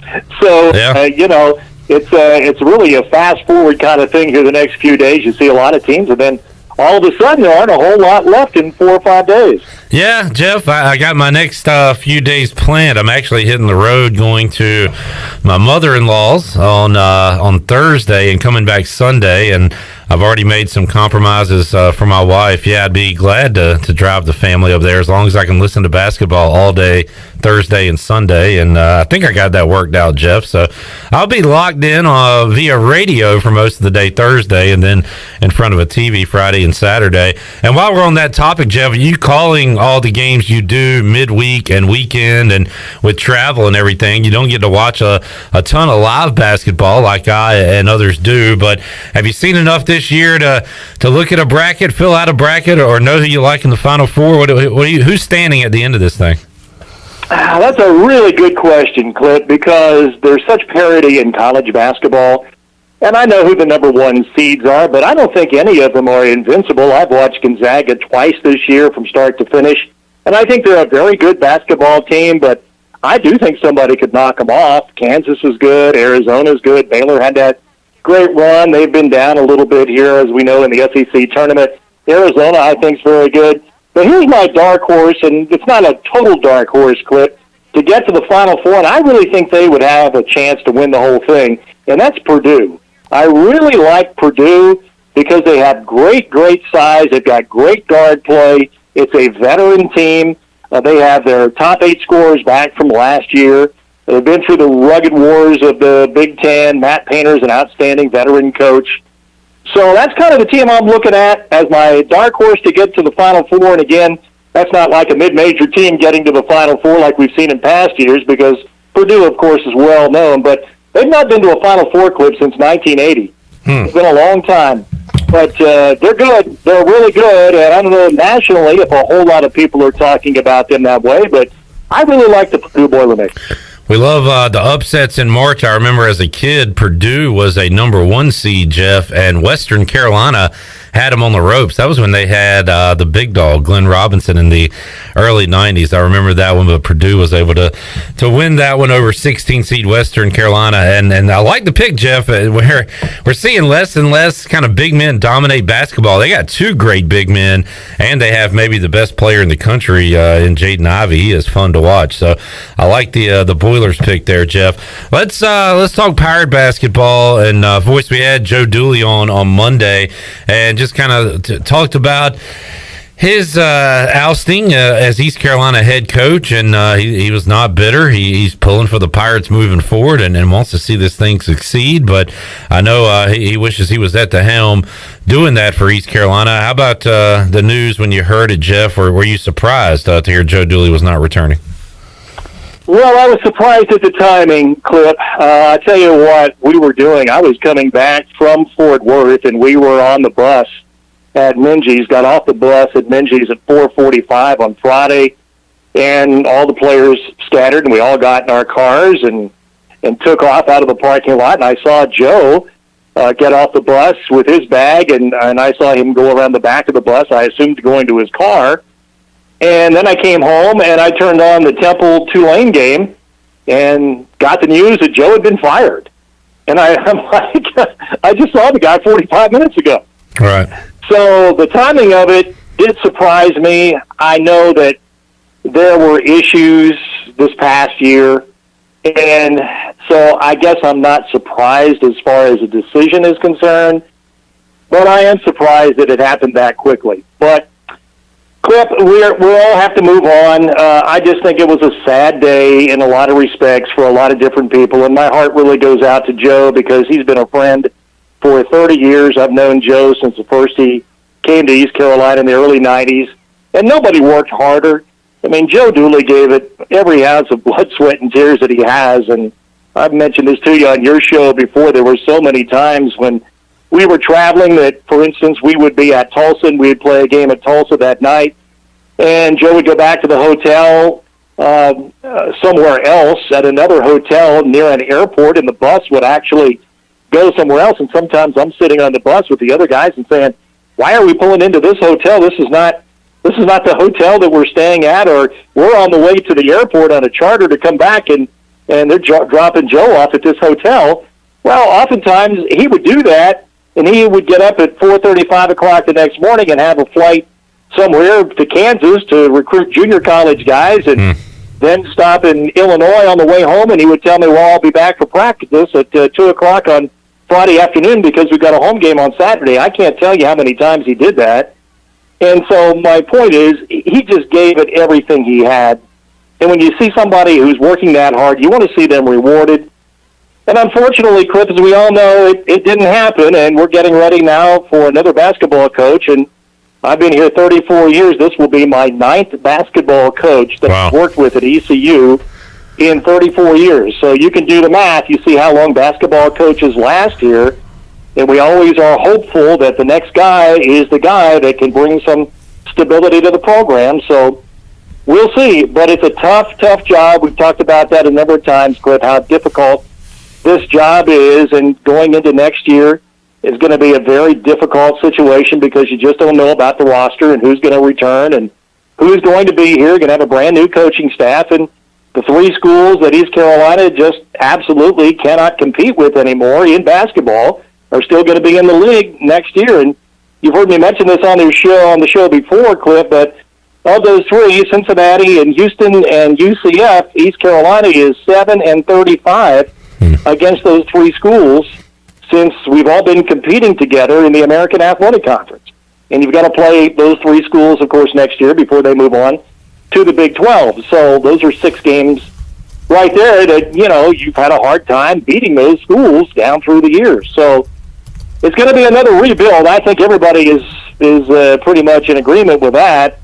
It's going to be another rebuild situation for East Carolina Pirate basketball next year, and it looks like Michael Schwartz is going to be the coach, so we'll support him and do the best we can, and hopefully he'll be the guy that can come in here and do a job, and again, as I mentioned, lend some stability to the program. Yeah, Jeff, and he has been at it for a while, working his way up the ladder, and a lot of that has been with Rick Barnes, both at Texas and Tennessee, and I'll be honest, I didn't know the name Michael Schwartz until a few weeks ago when somebody told me maybe keep a lookout if ECU goes a different direction. They might be getting a Tennessee assistant, and that is indeed Michael Schwartz. Are you familiar at all with him, Jeff, in the coaching world? I am not, Clip. His name was a new one to me. I don't pay that much attention to SEC basketball, to be honest with you. So I had never heard of the name Michael Schwartz. I think when we have coaching openings at ECU, sometimes the fan base throws out names of well-known coaches, and they say, hey, we need to go after this guy. Well, that guy's not going to come to East Carolina. I mean, to coach basketball. And East Carolina is the type of job where you're trying to get a young assistant like this guy who's on his way up that you hope can do a good job, or a coach from a lesser level who maybe is looking for a bigger challenge in the American. I mean, East Carolina's tried everything, and, this is the latest installment of a young assistant coach who's very well thought of, that a lot of folks thought was ready to be a head coach, now getting an opportunity to be a head coach at the AAC level and coach at ECU. But to answer your question, I had not heard of Michael Schwartz. I've been trying to do some homework on him. I have talked with people that do know him, that have worked with him at other schools, and he's very well liked. He's very well respected, and his niche kind of is as a defensive coach, which is good. I think that in any sport, you start with defense, and if you can have a good defensive team, you have a chance to be competitive, and I think that's what he's going to stress when he gets here. And so it'll be interesting to see. Again, I've seen this all before, Clip, so if I'm a little bit jaded, you might understand why, because, again, I've seen a lot of coaches come and go through ECU.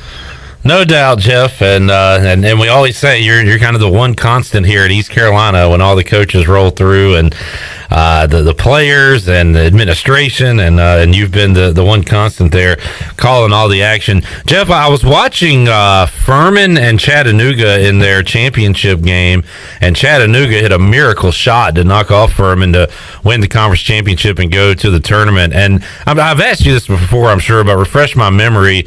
And your time at Furman, at Virginia Tech, and I know the answer here at East Carolina. How many college basketball NCAA tournament games have you called as a play-by-play announcer? Well, of course, we called the one here at ECU when ECU played North Carolina over in Winston-Salem, and then I called 2 games at Virginia Tech. Virginia Tech went to the NCAA tournament twice when I was there.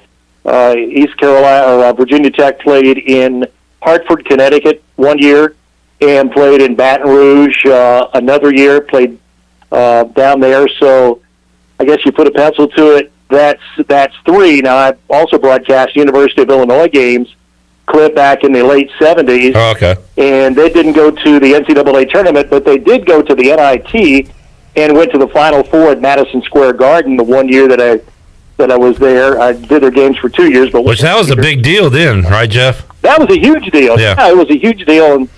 And Illinois was in there. Michigan was in there. The Raging Cajuns were in that tournament at Madison Square Garden. I can't, off the top of my head, remember the 4th team that was there. But, yeah, the NIT was a big deal. And then I went to, with Virginia Tech, I went to a Final Four in the NIT at Madison Square Garden as well, along with the 2 NCAA appearances with the Hokies. The Hokies were really good there during that time, Clip, and I'm really happy to see them do what they have done here recently and win the ACC tournament.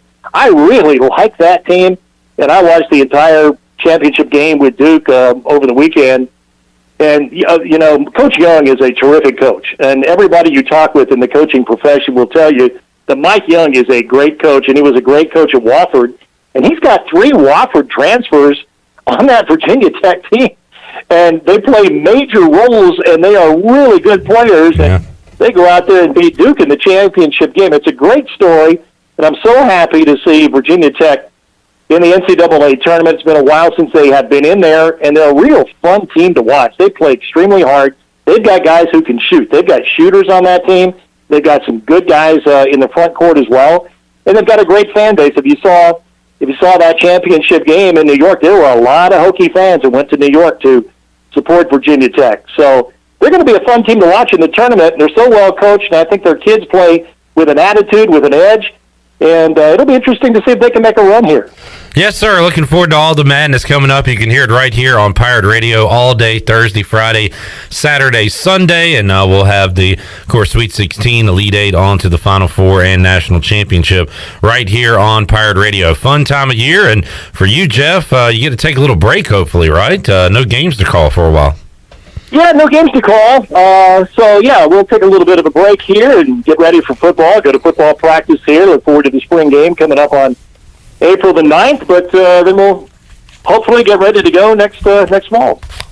Good deal. Jeff Charles joining us today here on Pirate Radio Live. Enjoy the hoops, Jeff, and we'll catch up with you again next week. Sounds great. Thanks so much, Cliff. Enjoyed it as always. Voice Jeff Charles joining us today on a Wednesday edition of Pirate Radio Live. We got Bryce Williams coming up at 5 o'clock. We've got a giveaway. We'll try to get you some audio from the new Pirate head basketball coach, Michael Schwartz, and a whole lot more left on the program today. More to go on Pirate Radio Live. We'll take a time out, have more for you an hour or two after this.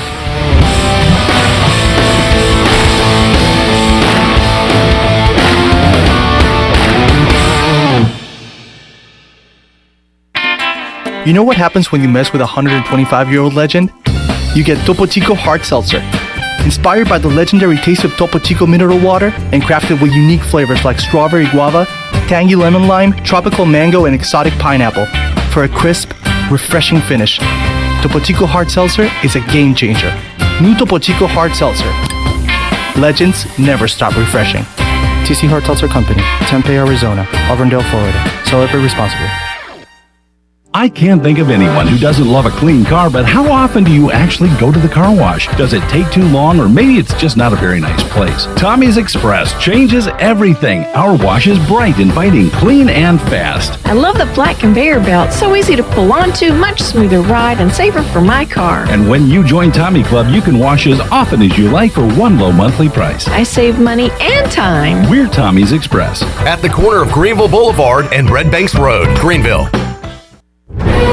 Time for another NCAA tournament schedule preview sponsored by Geico. Action continues tonight from Dayton with another first four doubleheader that features Rutgers and Notre Dame deciding who gets the 11th seed in the West region. The winner will face Alabama, a 6th seed, on Friday in San Diego.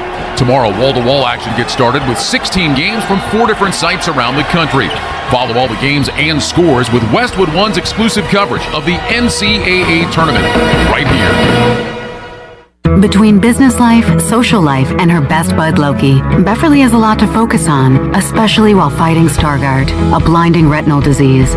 But she's not fighting alone. For 50 years, the Foundation Fighting Blindness has funded research into treatments and cures for blinding retinal diseases, providing hope to people with vision loss. And for Beverly, winning the fight means focusing on what's closest to her. The Foundation Fighting Blindness.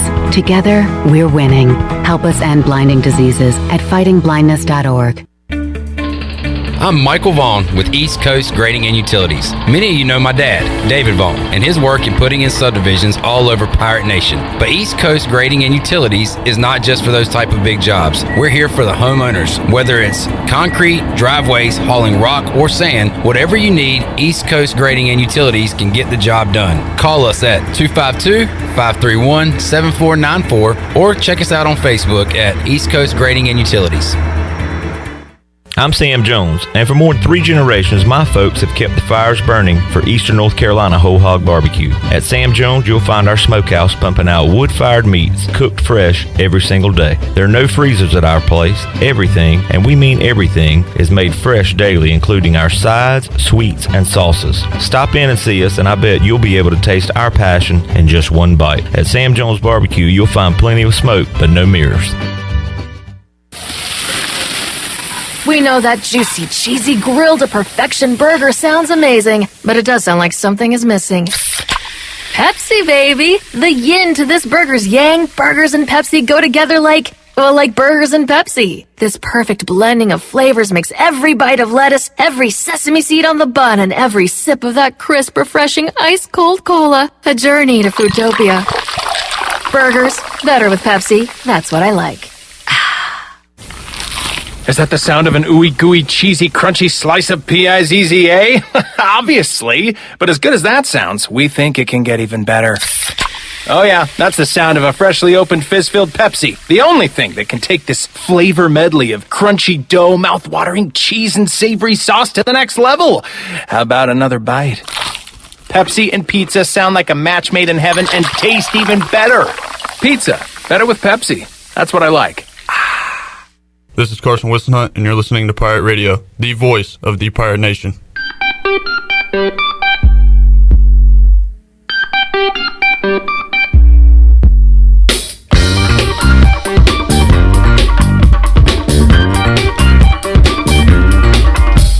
This hour of PRL is brought to you by Tommy's Express Car Wash. Come experience the difference at Tommy's. Now open at the corner of Greenville Boulevard and Red Banks Road. Doesn't your car deserve it? Visit Tommy's Express Car Wash today. Now back to the show.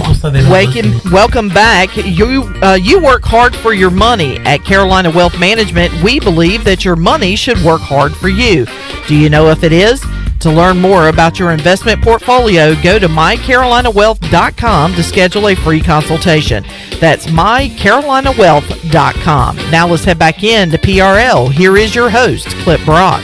All right, back with you here on Pirate Radio Live. Michael Schwartz being introduced as the Pirate coach via Zoom. And apparently, he's having one heck of a press conference.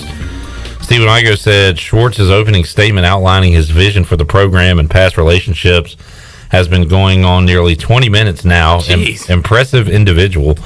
And solid individual. We'll hope to get some... Chandler, do you want to talk? I mean, go ahead, talk. No, I just wanted to say that yesterday I didn't listen to all of... You weren't here yesterday. You got a lot to say today. Bring it on. What you got? I just wanted to ask if Stephen Igo said that if this was a solid hire or not. Stephen Igloo? Solid hire. Who did he say that about? Stephen Igloo? Dooley or Houston or... I don't remember. Maybe it was Houston. Solid hire. Good callback. Is that a reference? Yes. I love a reference. I'll read some of these quotes. We're Glenn Griffin following this and quote tweeting. This is an interesting one. So he's got at least a little bit of a sense of humor. I grew up in L.A. and always dreamed of being in the purple and gold. So... I'm so excited to get there in Greenville and put both feet on the ground to start working. Now, he's ready to do that, but right now on his docket, he said, quote, "We have worked really hard to put ourselves in a position to succeed at Tennessee. I have to be very clear that that's where my focus is at right now. The furthest thing I would want to be is any kind of distraction from what we do here." So, and you don't want to hear that really as a Pirate fan, but that's good. I mean, he's got his kids that he's coaching to look out for and that program. So that's why I want Tennessee to lose so he can get here and get both feet on the ground. He says, "I have to say, East Carolina checked all the boxes and got me very excited to be the new head coach of the program. I'm really fired up about Coach Houston, the football program, Coach Godwin, and the baseball program." He said, "I'm excited to be a part of it and want to make it better in any way I can." He said, "Friday night was the first time we, being ECU AD John Gilbert, spoke about this opportunity. Obviously, we spoke throughout the year as his son is part of the program at Tennessee." And he said, "Saturday we spoke again. He let me know he had made the drive and would be there on the ground in Tennessee when we landed. To make that 6-hour drive really impressed me as far as leadership and vision." Do you believe, Michael Schwartz, that Friday night was the first time he and John Gilbert talked about him being the head coach at ECU? CJ, what did I just tell you during the break? Absolutely not. You calling this man a liar?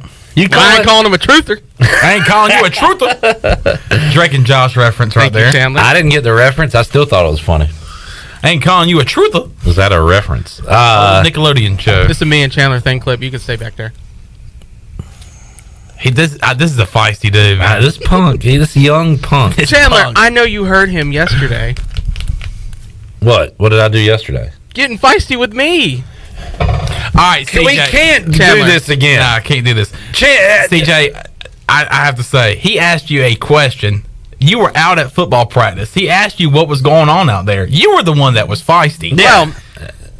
He asked you a simple question. He said, "What was going on out there?" And then you acted like he was the idiot for asking you. And you were out there. I'm sorry. I can't let that go by. No. I thought he was going to be on my side. No, man. Why would he be? I can't be on your side. I told you. I was... All right. Drop it. But y'all are calling Michael Schwartz a liar. Good to know. Michael Schwartz says... Straight up liar. Straight up fibber. Well... our emphasis is going to be creating the culture of a great program. That would be lovely. I would love to see that. He says you cannot be successful in life without a competitive spirit. Okay. I agree. Do we not agree? Do we not agree? The only way you can develop is if you have strong work ethic. If you don't have a strong work ethic, you can't develop. That's going to go for our players and coaches. That, according to Michael Schwartz, he said, our players should be proud to be East Carolina basketball players, but we're going to do it with humility. This guy's a good talker. I like his words. There's going to be a strong emphasis in our program to have engagement, not only in Greenville, but also the surrounding area. There's so much talent in North Carolina. He says it's not going to happen overnight, but it's going to happen every day. This guy's a quote machine. He says the momentum of the East Carolina athletics program is going up. We have what it takes to come in and put our feet in the ground and start working. He is a big feet on the ground guy. Yeah.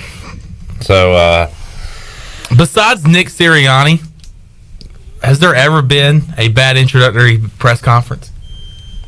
Who did you just say? Scotty Montgomery? Nick Sirianni. Oh, sorry, I lost it for a second there. With the Eagles, I was going to say Montgomery had a great press conference. And I was going to mention that too, because you know who else was a great speaker in his introductory press conference? Scotty Montgomery, which, I mean, we found out he was a good speaker through recruiting. Adam Gase was a terrible press conference. Okay, Sirianni was doing the system. We got a system we're going to put in place. Yeah. Gase was doing the looking around like a maniac. Like a deer caught in headlights. Yeah. So, I guess this is good for the fans. It doesn't mean squat. But I guess you'd rather have a good press conference than a bad one. Obviously. Because if you have a bad one, fans are going to hold it against them, and even though it wouldn't really matter. But guy's a good talker, apparently a good recruiter, good salesman. Yeah, and I'm not trying to sound like a jerk right now, but I mean, it's just the realist. I mean, I'm just being honest. But I mean, that doesn't change my mind. I'm very excited about this new era with him. I mean, I that kind of tells me he's been around some great coaches in his day that know how to speak, know how to talk to the media, know how to talk in public. So he's saying the right things, and so hopefully that translates to East Carolina. Sound like you were revving up the engine there.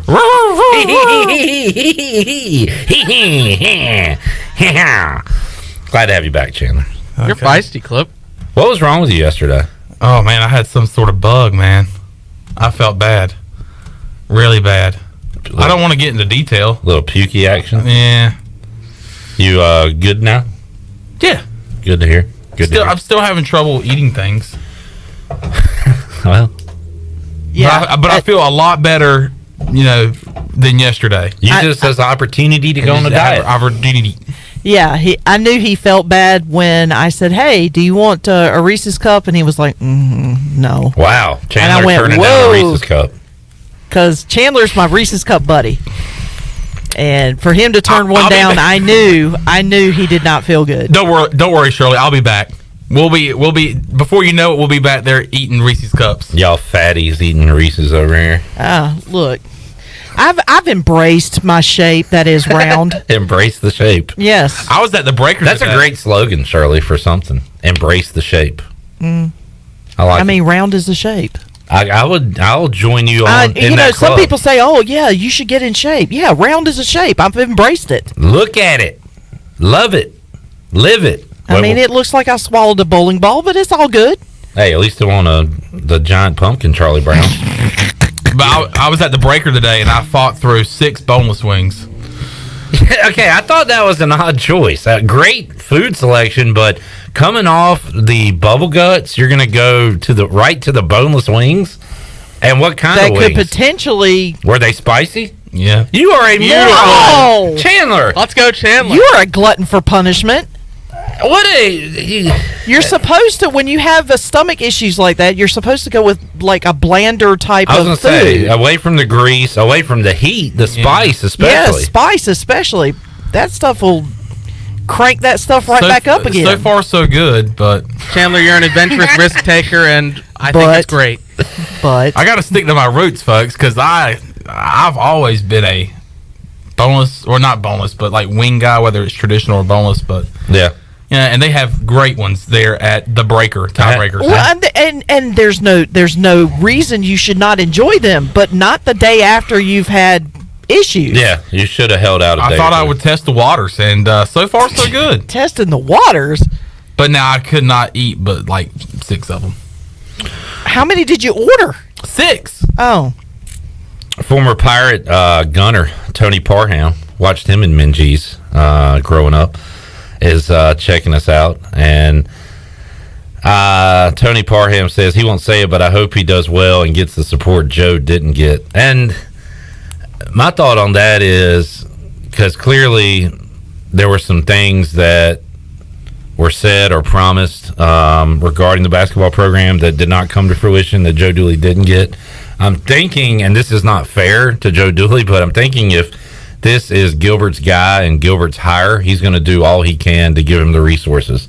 It stinks that if that didn't happen with the previous coach, but I do hope it does happen with Michael Schwartz. Gilbert's guy. I like that. Well, that's his guy. How about this headline? The Browns and Baker Mayfield are breaking up because the Browns want an adult at quarterback. Ouch. That is brutal. That hurts. That's like, I feel like... What headline did that come from? If I get fired at Pirate Radio, that would be a good one to put in. Clip Rock fired from Pirate Radio Live because Pirate Radio wants an adult to host the show. Where are they going to find one of those in this building? Well, good question. Yeah, maybe my job is safe. Chris Mortensen of ESPN, Shirley, said earlier today that quote. He used that phrase. The Browns want an adult at the quarterback position. So I don't know who in the building said that to Chris Mortensen, but according to Chris Mortensen, those words are coming out of the Browns office. Wow. So that is it's a hell of a quote there. Well, that kind of sucks because I do like his commercials. Well, the progressive commercials? Yeah, the one where, like the ones where he's got the groceries, but... That's fine. He can just do it. He does them in the stadium, too. He can just do it at Bank of America next year when he's the Panthers QB. You want Baker? Would you rather have Baker or Matt Ryan? I think Baker has a little more upside than Matt does. No, I'd go Matt Ryan. Yeah, but Matt Ryan's been in the league for a long time. And that's why you want him. Yeah. But that's short. That's short term. But to be on Chandler's side here, does Baker have a long term? Yeah. I mean, I don't know if he's got a long term. So give me Matt Ryan. It looks like, regardless, I guess Deshaun Watson is not going to Cleveland, but so who's going to be their quarterback? Who's their quarterback? Case Keenum.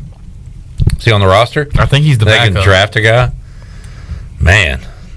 Wait, so what about, why is Deshaun Watson? Is he out of the... Well, I didn't mean to say it that way. But I'm saying even if he's not going to Cleveland... He'll be their quarterback now, thanks. Okay, I kept him out of New Orleans and Atlanta. You're welcome. I'm saying even if he doesn't go to Cleveland, it appears that Baker Mayfield's gone regardless. You know what I'm saying? Like, that's pretty fascinating to me because now there's another domino. The Baker out, but who's going in to Believeland? I don't know. Baker's kind of letter he put on social media last night, it kind of sounded like a goodbye letter, right? Regardless of what happens. Yeah, like it sounded like he knows he's on the way out. Baker Mayfield or Mitchell Trubisky, who would you rather have, CJ? Well, as a longtime Baker Mayfield slanderer, I'll take Mitchell. Just so you don't have to delete tweets? Yeah, absolutely. That's a lot to go through. How you feeling about Mitchell a couple days later? Not as bad. I mean, when you first broke me the news, I was mad. I saw a highlight video, which you can look up a highlight video of the suckiest player of all time. They put together some of his best clips, but I did come across a Mitchell Trubisky highlight of him just throwing bombs, throwing dimes, and I'm like, But then I quickly realized, all right, this is Mitchell Trubisky. This is his, compilation of his best plays. Like, don't get too crazy. Well, remember that video they put out after the Calvin Ridley gambling news, and it was him like going backwards on a couple plays? Like, you could literally do that for any player, and you could also make Calvin Ridley look like the best receiver in the NFL with his highlights. So, All right, let's take a time out. We'll come back. Bryce Williams joins us in the Pirate Radio studios. We'll talk Pirate football, NFL moves, brackets, and more.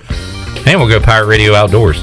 Big Hour 3 on tap will also make you a winner, and it appears that the bracket has been filled out.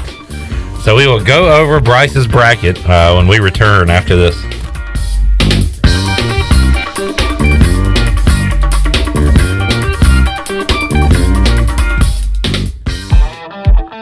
Pirate fans, get ready for a winning season and team up with Quality Equipment, your local John Deere dealer and proud sponsor of the ECU Pirates. When you do business with us, you'll get things done right. We're proud to offer a large selection of new and used John Deere equipment, a fully stocked parts department, and a highly trained staff who is here to support you throughout the life of your equipment. So get quality done right before every ECU game day and visit QualityEquip.com.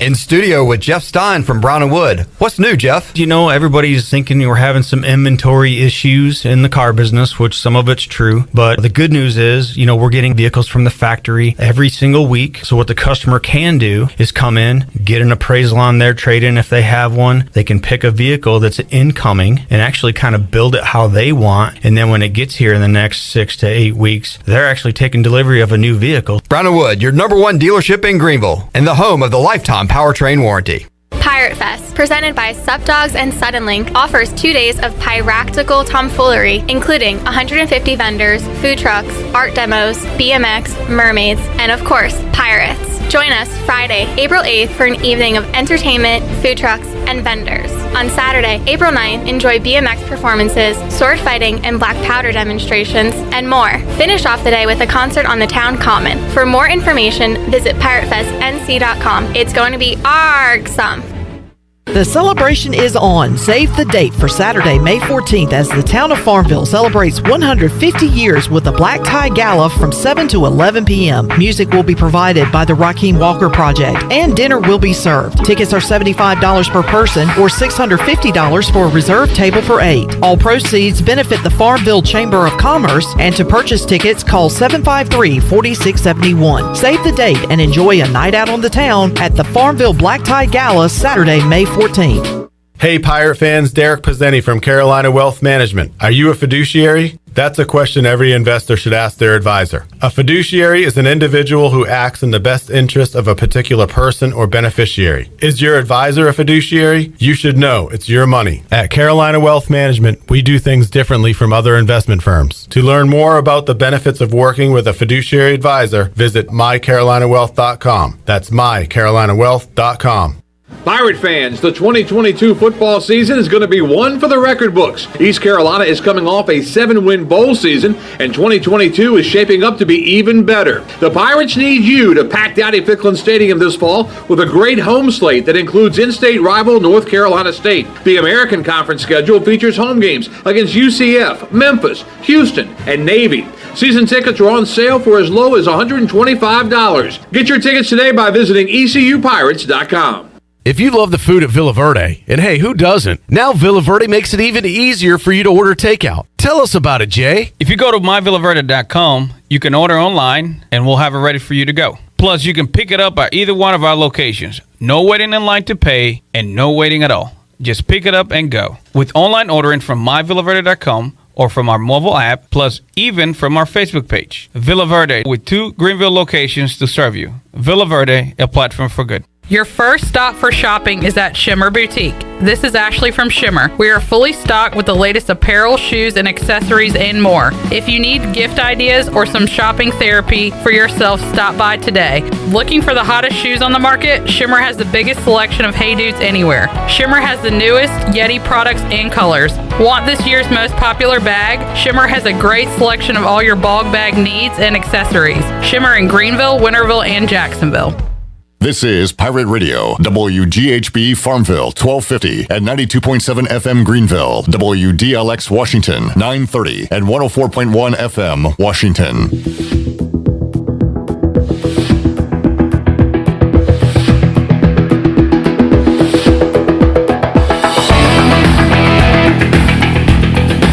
You're listening to Hour 3 of Pirate Radio Live. This hour of PRL is brought to you by Bud Light, reminding Pirate fans to stay in the game and drink responsibly. Bud Light, the official beer of the ECU Pirates, and proudly distributed by Carolina Eagle Distributing since 1989. Now, back to the show. Welcome back. Live well, move more, and hurt less with Kinetic Physical Therapy. If you're recovering from an injury, getting back into sports, dealing with everyday pain or fatigue, then Kinetic Physical Therapy can help you get get back on track and live well. Kinetic has nationally certified therapists for physical, occupational, speech, and massage therapy, all in a state-of-the-art facility on Arlington Boulevard in Greenville. Visit kineticptgreenville.com for more information. Now let's head back into PRL. Here's Clip. Back with you on Pirate Radio Live. We were just telling Bryce Williams a lot can change in a week. Since we last talked to Bryce, East Carolina played their final game of the season, lost that game, fired a coach, and hired a coach. Wow. So we've had a lot happen here these last few days. Michael Schwartz is still talking. He is still going. Wow. Have they asked him questions yet? I don't know if he's still going on. This is still his opening statement? I'm not sure. He says the process starts today. I don't know how long it will take. I don't want to give you coaching jargon about it. But what I will say, what happened in the past has no bearing for what our staff's vision will be for the future. Kind of a... Mike Houston said something similar when he took over. You remember the... I don't know when it's going to happen, but you walk into Dowdy Ficklin Stadium. So help them God. Yeah. So, good. Heaven help. This guy's a good talker, and Bryce, as a player, that's important, right? You want a guy that you can believe in. Right. How you can, and y'all can tell too, right? When you got a phony or somebody that actually believes what they say in the locker room. Yeah, I would say so. I would think so. I mean, all the ones I've had, I guess, have been fairly convincing. Mm-hmm. So, I mean, I guess, you're always going to get the guy, the coach is always going to be optimistic and, and I wouldn't say blow smoke, but, that, we're going to win it this year and things like that. And, I mean, obviously that's a great mentality, but I don't know. It's sometimes it's just like, that what kind of reminds me of like when Dak Prescott was being interviewed, they said he said they were going to win the Super Bowl or whatever this year, and that clearly, guess what? They didn't. It didn't happen. I mean, I don't know. It's like you're not. To me, I'm like, if you're not overconfident, but it's like just say we're going to play each game. Just stay a game at a time. No reason to put it all out there like that anyway. It can really only come back to bite you. Exactly, yeah. Because if you win it, you eat crow, Yeah. And Bryce, did it matter to you, the pregame speech and stuff? Like, could a Coach Connors or Ruff or anybody fire you up more than you were already fired up, or were you kind of just whatever they said you were going to go out there regardless? Yeah, I kind of was just in my own head. Yeah. So, I mean, I think Coach Ruff did say some. I mean, I couldn't think of him, but I think a few times, Coach Ruff would get pretty fired up, and it was, pretty cool and stuff. But overall, it was just, in my head and stuff. And I think that was the same with a lot of guys. Yeah. This was before your time. This was in 2011, right before that South Carolina game in Charlotte. That was the famous, plant your feet, take a brace. Punch them in the jaw. Right. Tell them want some, get some. Yeah. See, now that, they used to play that in the intro video, and that used to get me fired up as a 12-year-old. Oh, yeah. So, most definitely. Yeah. I mean, Coach Ruff had some good, just sayings and things, and God, I wish I put on the spot. I could think of some of them, but well, y'all won a lot of games too, Bryce, and that certainly helps you listen to the words and make those words feel more real, right? Because if you were here during the 3-9, 3-9, 3-9, I mean that's tough, man. I give Garrett McGinn a lot of credit, and we had him on the show a couple weeks ago. He's going to the USFL, but he answered every question and was honest with us and was like, this sucks. I'm busting my tail. We're all busting our tails. Definitely. And it's not work. But what can a coach even say to you at that point when things are going so south, Yeah, I mean, you don't want your coach to throw in the towel by any means. I mean, because if that's the case, then totally team morale. You can't do that. Down. No, I mean, you got to be fired up every game. And I guess look at it like, hey, each game, look, this is our opportunity. See what we can do with it, and you just gotta have that mentality, like that instead of, well, hell, we've lost the last 6 games. We're gonna lose. What does this speech mean? Yeah, we're gonna lose this one. So I mean, now obviously you just can't have that in sports, and you gotta look to each game and take the you're listening to what the coach is saying. Try and get fired up, be confident, and know that you do have a chance when you go out each game and to play. So it is very important. Bryce Williams joining us. Bryce, got a lot of quarterback moves going on in the NFL. The big domino waiting to drop is where will Deshaun Watson land? Panthers, after his services, it looks like maybe the Saints, the Falcons have become a player, and even came out today. I thought this was, I don't know, I thought this was kind of neat that the report came out that said the Falcons told Matt Ryan they were pursuing Deshaun Watson. Oh. Now, Matt Ryan has been there. He's kind of Mr. Falcon at this point. He's been there so long. He's gone to a Super Bowl. And on one hand, he's probably like, well, that sucks, but I do kind of respect that the Falcons came out and said that, right? Like, instead of going behind his back, I don't know. I guess, I don't know. Would you rather take one to the head or two to the chest? That's a good point. Yeah. Because there's no easy way around it. So no, not at all. You're like, what the heck? I've been the guy, and you think I'm not doing a good job or anything. So and now, if they don't get him, what does that mean? Does Matt Ryan, is he man enough to go back in there and say, I'm the guy? Or that's true. Is he like, get me the hell out of here? Mm-hmm. Very true. Like, so that's what y'all are thinking behind closed doors. So you're just blowing smoke up my tail while you're seeing me in person, and then when you're behind closed doors talking crap, I guess. Who knows? Bryce, how about this that came out today? Chris Mortensen, ESPN, somebody in the Browns office told him that Baker Mayfield and the Browns are breaking up because the Browns, quote, want an adult at quarterback. Ouch. That one stings a little bit, don't it? Yeah. They want an adult at QB. Yeah, I mean, how do you take it as... I mean, how's he... I mean, obviously don't follow the Browns, but... Yeah. How productive has he been, I guess? Not for a number one pick, not that productive. Yeah, so maybe they probably could have maybe not thrown the adult, because I don't know. I think you could at least just say we need a better performance. Oh, they went kind of personal with it. Right. I'm like, wait a second, you're calling out my character? I mean, I don't think he hasn't done anything wrong. I guess he's just kind of...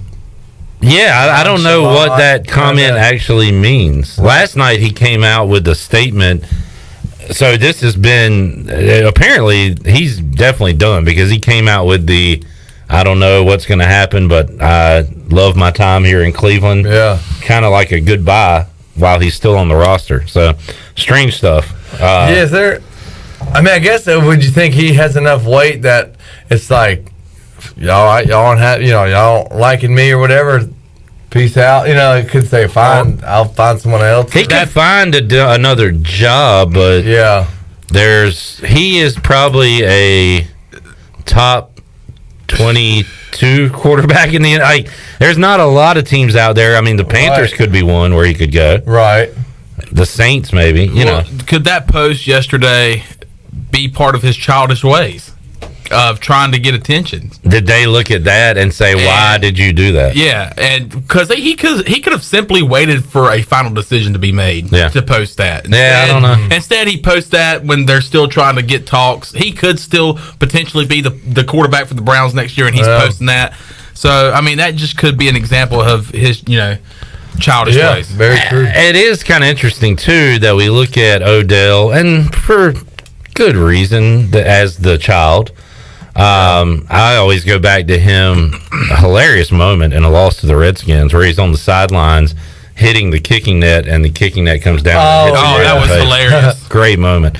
But so he gets his way out of Cleveland, wins the Super Bowl with LA.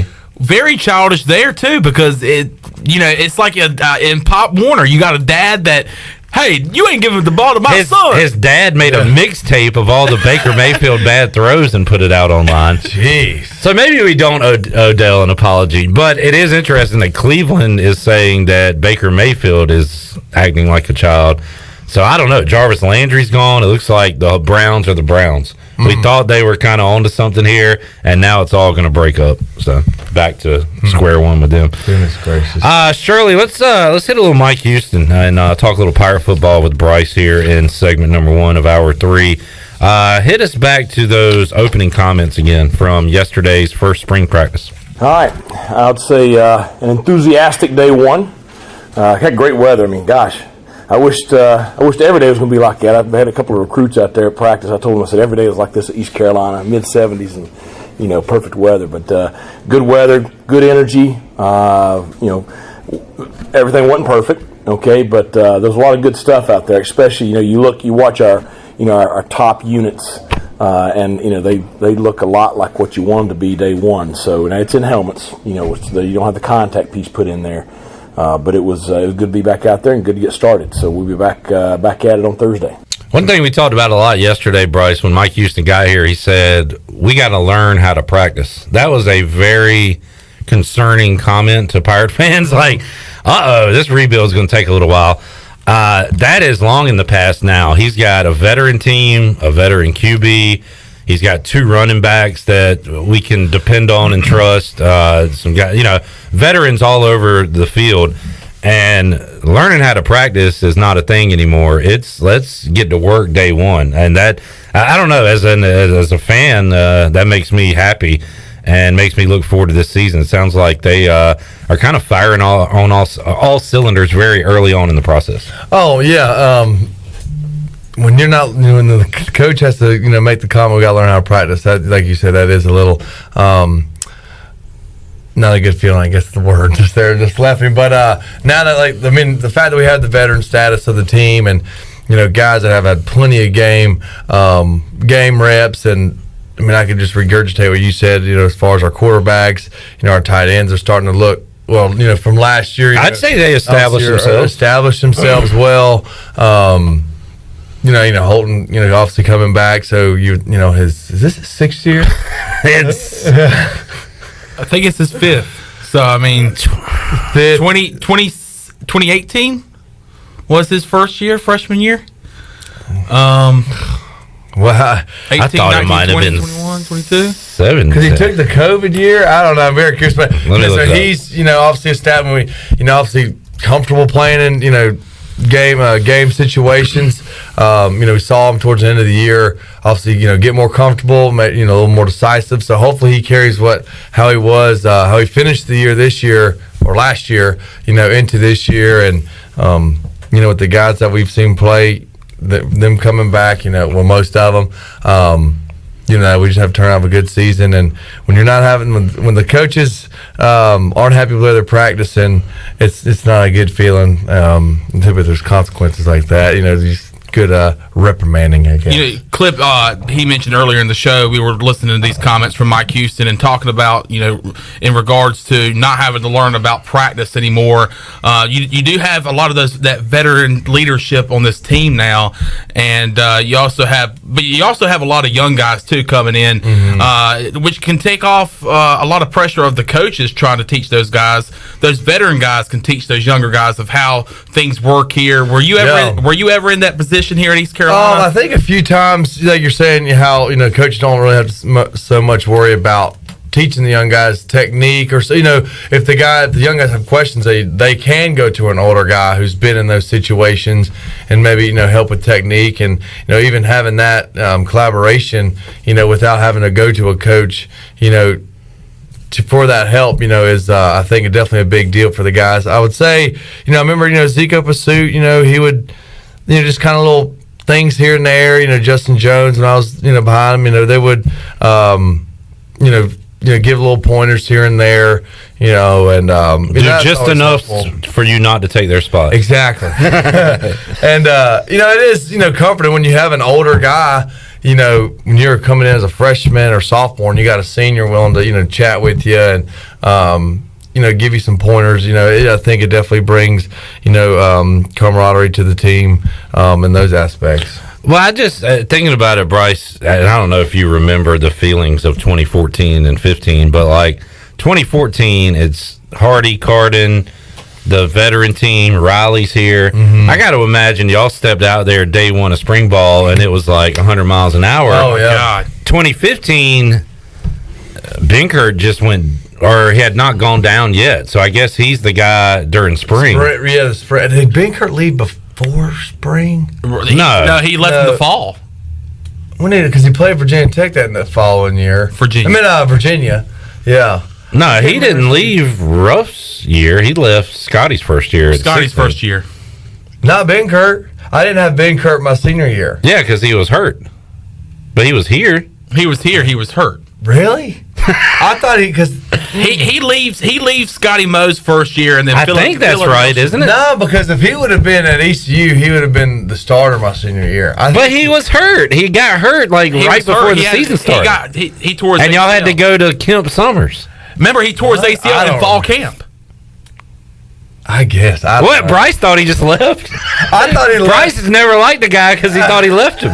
He was hurt, Bryce. He couldn't play. I thought he left after spring ball or something. The summer going into spring ball. I thought he left the spring ball after you were gone.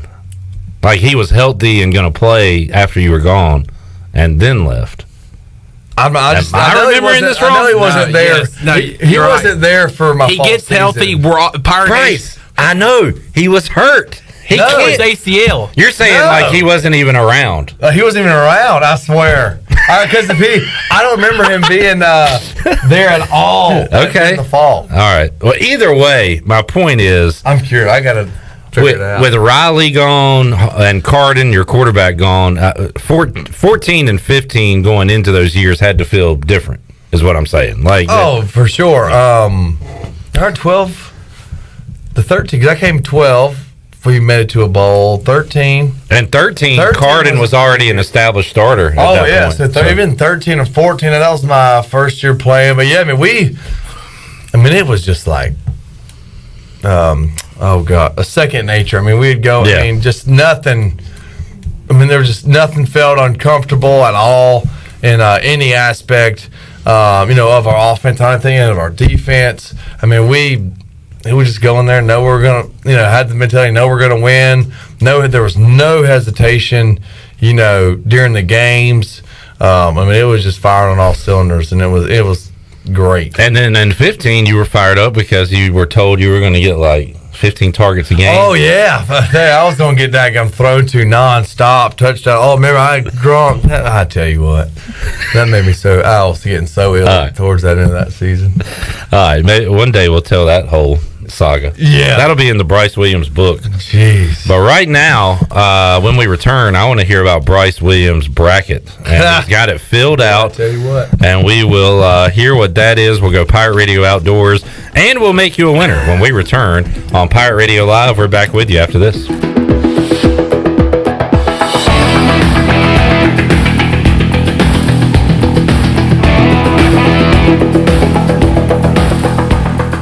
Hey, Troy D here with my good friend Kelvin Rawls from Pest Tech. Kelvin, I just want to thank you and Chris and all the great folks at Pest Tech for such awesome service. You totally eliminated the mosquitoes in my backyard, plus the fire ant problem I was having in the yard. Hey, you're certainly welcome, Troy. I have heard the same thing from all of our customers through the year of COVID. With everyone being home, they want to enjoy the outside and being mosquito, fire ant, and pest free. Enjoy all your property from the kitchen to the curb. Visit pesttechofgreenville.com today for complete service. Hey Chandler, what are you up to tonight? Jenny, it's Tuesday, and I'm going to go sing with DJ Captain Morgan for karaoke at The Buck. Well, that sounds like fun. I have to work. Well, what are you up to this weekend? Well, believe it or not, I'm going to go listen to some live music Friday and Saturday night at The Buck. Live music all weekend long, really? Yep, all weekend, and they also have the biggest high-definition screen to watch all the sporting events on Sunday Fun Day. I'm going to have to go check that out. Yeah, just check out The Buck on Facebook or Instagram for all the information. The Buck. Hey Pirate Nation, Lindsey Gray here with Carolina Caliber. In 1960, my granddaddy started his firearm business right here in Eastern NC.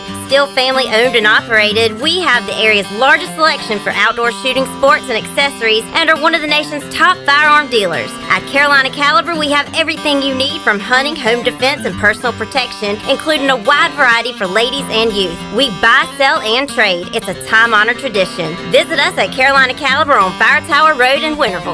Warren's Hot Dog Pizza, homemade lemonade. Hey Pirate Nation, Warren's now has 2 locations. In Greenville across from Ron Ayers Motorsports and the Ncaa location next to the fire department. Stop in today for hot dogs, pizza, subs, apple and peach turnovers, homemade lemonade, and breakfast in Ncaa featuring homemade cheese, ham and chicken biscuits, plus sausage dogs and more. Warren's Hot Dogs. Want some? Get some. Go Pirates. When I need jeans, I order online because I know exactly what I want. They have just one moving part. And if there's something wrong, I I exchange them. Buying a vehicle, especially pre-owned, is way different. Lots of moving parts. You don't want to get stuck. For a worry-free purchase, visit Phelps Chevrolet. We've been here in town a very long time. You know us. You know we stand behind everything we sell. Phelps Chevrolet in Greenville. Come get you one. Have you ever seen those exotic aquariums like the guys do in Las Vegas on television? You ever thought about having one of these aquariums in your business? It's more affordable than you think. This is Hal Pruitt with rentafishtank.com. We can make having an aquarium in your business turnkey with no work, cleaning, or hassles for you. Rentafishtank.com creates a relaxing atmosphere and keeps children occupied. Rentafishtank.com already services many dental, pediatric, and doctor offices, plus hospitals and senior living centers. Check us out at rentafishtank.com. The icy treat that can't be beat is Sparky Snowballs. From big kids to little kids, Sparky Snowballs has been making smiles happen for over 20 years. If you're not in the mood to chill out with a snowball, Sparky's funnel cakes and fried Oreos are a perfect Sparky-licious treat every time. Are you having an event, party, or fundraiser? Call Sparky's to come on site. Remember to follow Sparky's on Facebook or visit SparkySnowballs.com to see where they'll be next. The convenience of Pitt Greenville Airport is waiting just outside your front door. Service is back, so you're connected to destinations worldwide through flights from American Airlines. Plan your next trip. Book your flights today at flypgv.com or aa.com. Avoid the long check-in lines and congestion at the big airports and fly local at PGV. Fast, convenient, and close to home, PGV has more American Airlines flights. Book today at aa.com. PGV, where the pirates fly. This is Brian Bailey, host of The Brian Bailey Show, and you're listening to Pirate Radio, the voice of the Pirate Nation.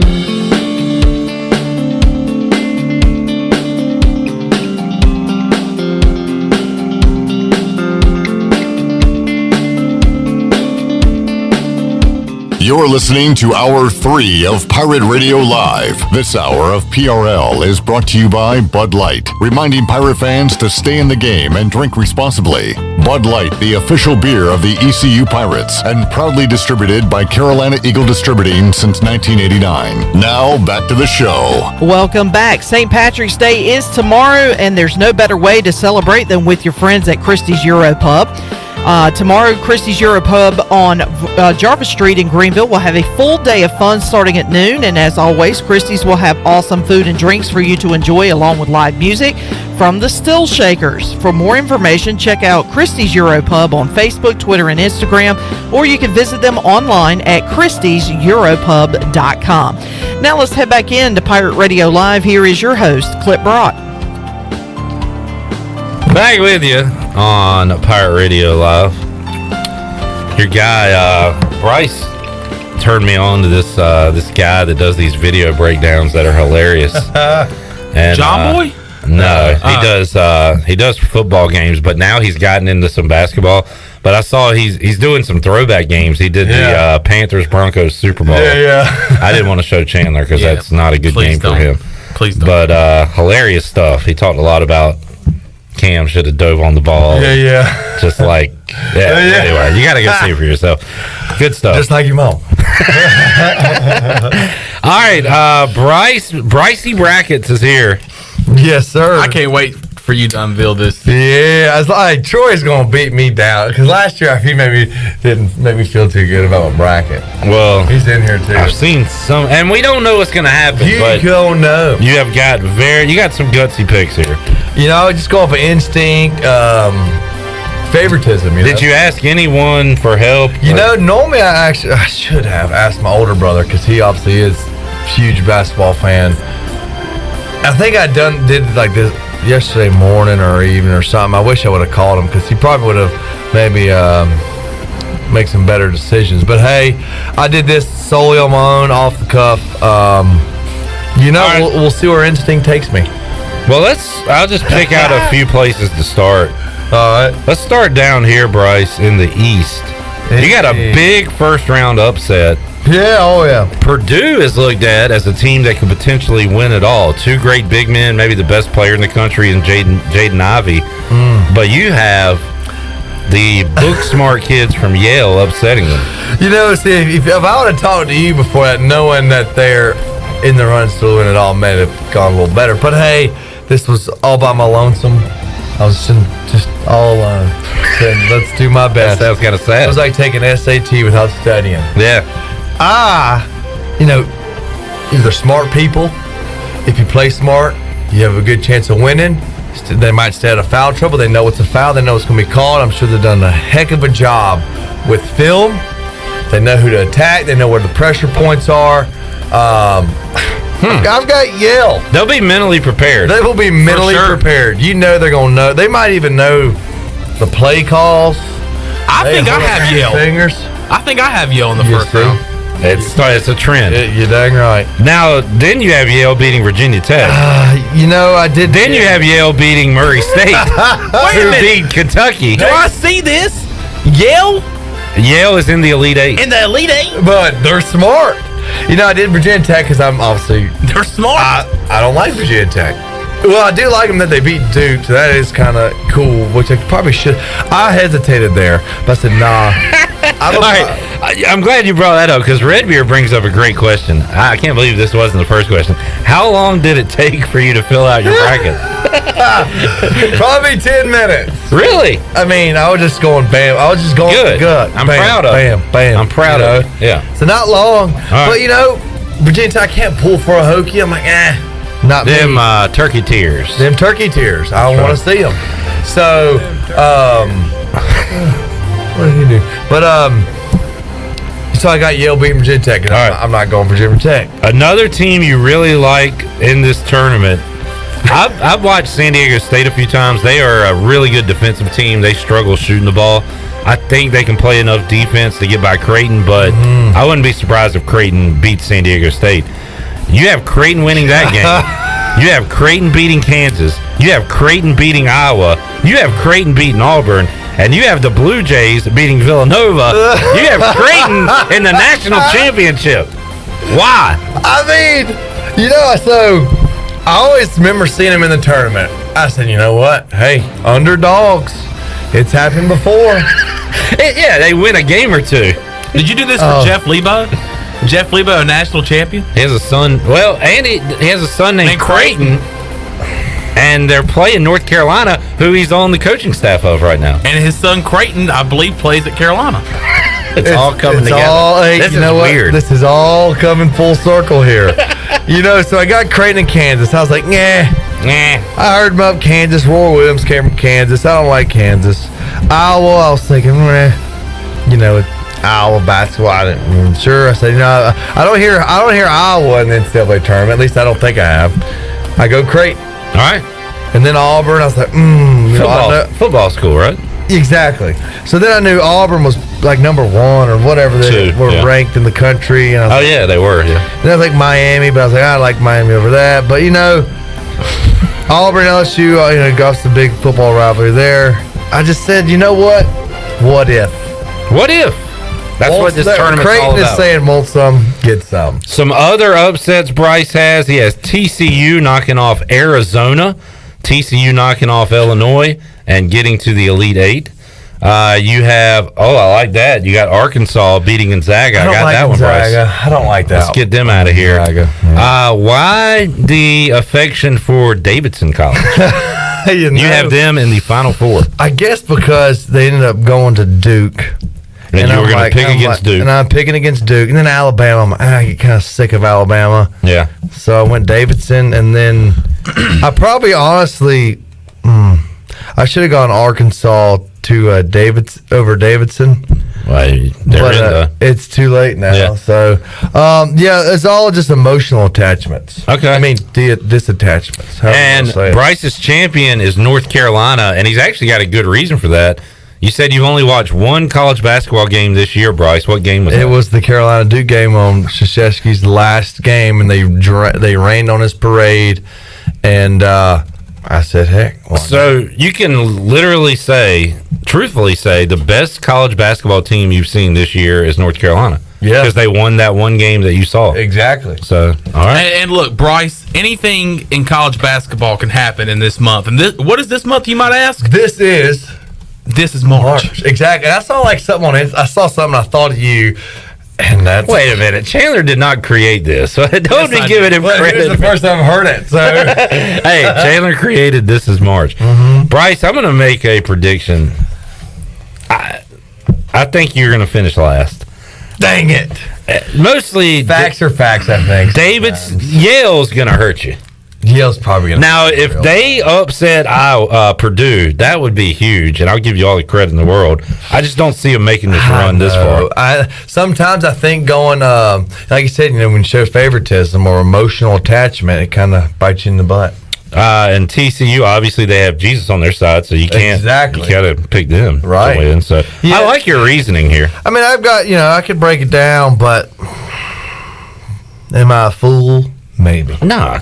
You never know. You're look, it's a 50-50 shot every game. But look, I appreciate you doing this.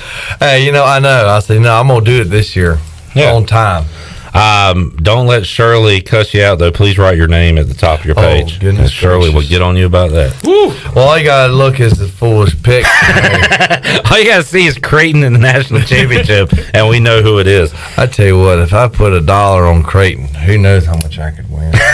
head up to Virginia, right? You can bet on sports in Virginia. Hammer down on Creighton. Go put $1 and you get a pretty penny in return. Daggum. So you ought to do one at home. Have Anna. I'm gonna print one out for my wife and daughter to do. See how Anna does against you. Oh yeah. I'm not print because I still got the link. She's probably seen the same amount of college basketball games as you have. Was she with you during the Carolina Duke game? I think. Bryce, you need to know that. When was that? I watched it at my grandma's. A couple weekends ago. Yeah, she was with me. All right. So she's seen North Carolina as well. I think she knows of it. Bryce, you brought up Anna. We have the David Price Construction Countdown to Kickoff. What is the David Price Construction Countdown to Wedding Day? Oh, man. Whatever May 7th is. Man, okay. Less than 2 months. Less than 2 months. Man, I know. Starting to feel real. Oh, yes, it is. All right, good deal. Let's, Shirley, make somebody a winner and open up the booty bag on a Wednesday. Booty, booty, booty, booty, booty everywhere. Booty, booty, booty, booty, booty everywhere. 317-1250, the number to dial. Shirley, what are you giving away today? Oh, let's do a shrimp taco lunch courtesy of Chico's. Chico's can be yours if you are caller number. Caller number 8. Caller number 8. 39 years old. Chico's. That's right. Oh, I thought you were saying I was 39 years old. And I'm like, I love you, Chandler. I thought you were 35 years old. Oh, look at this guy. You'll have Reese's tomorrow. Look at this guy. Yeah. All right. Suck up. We'll have our winner. We'll have Pirate Radio Outdoors when we return after this.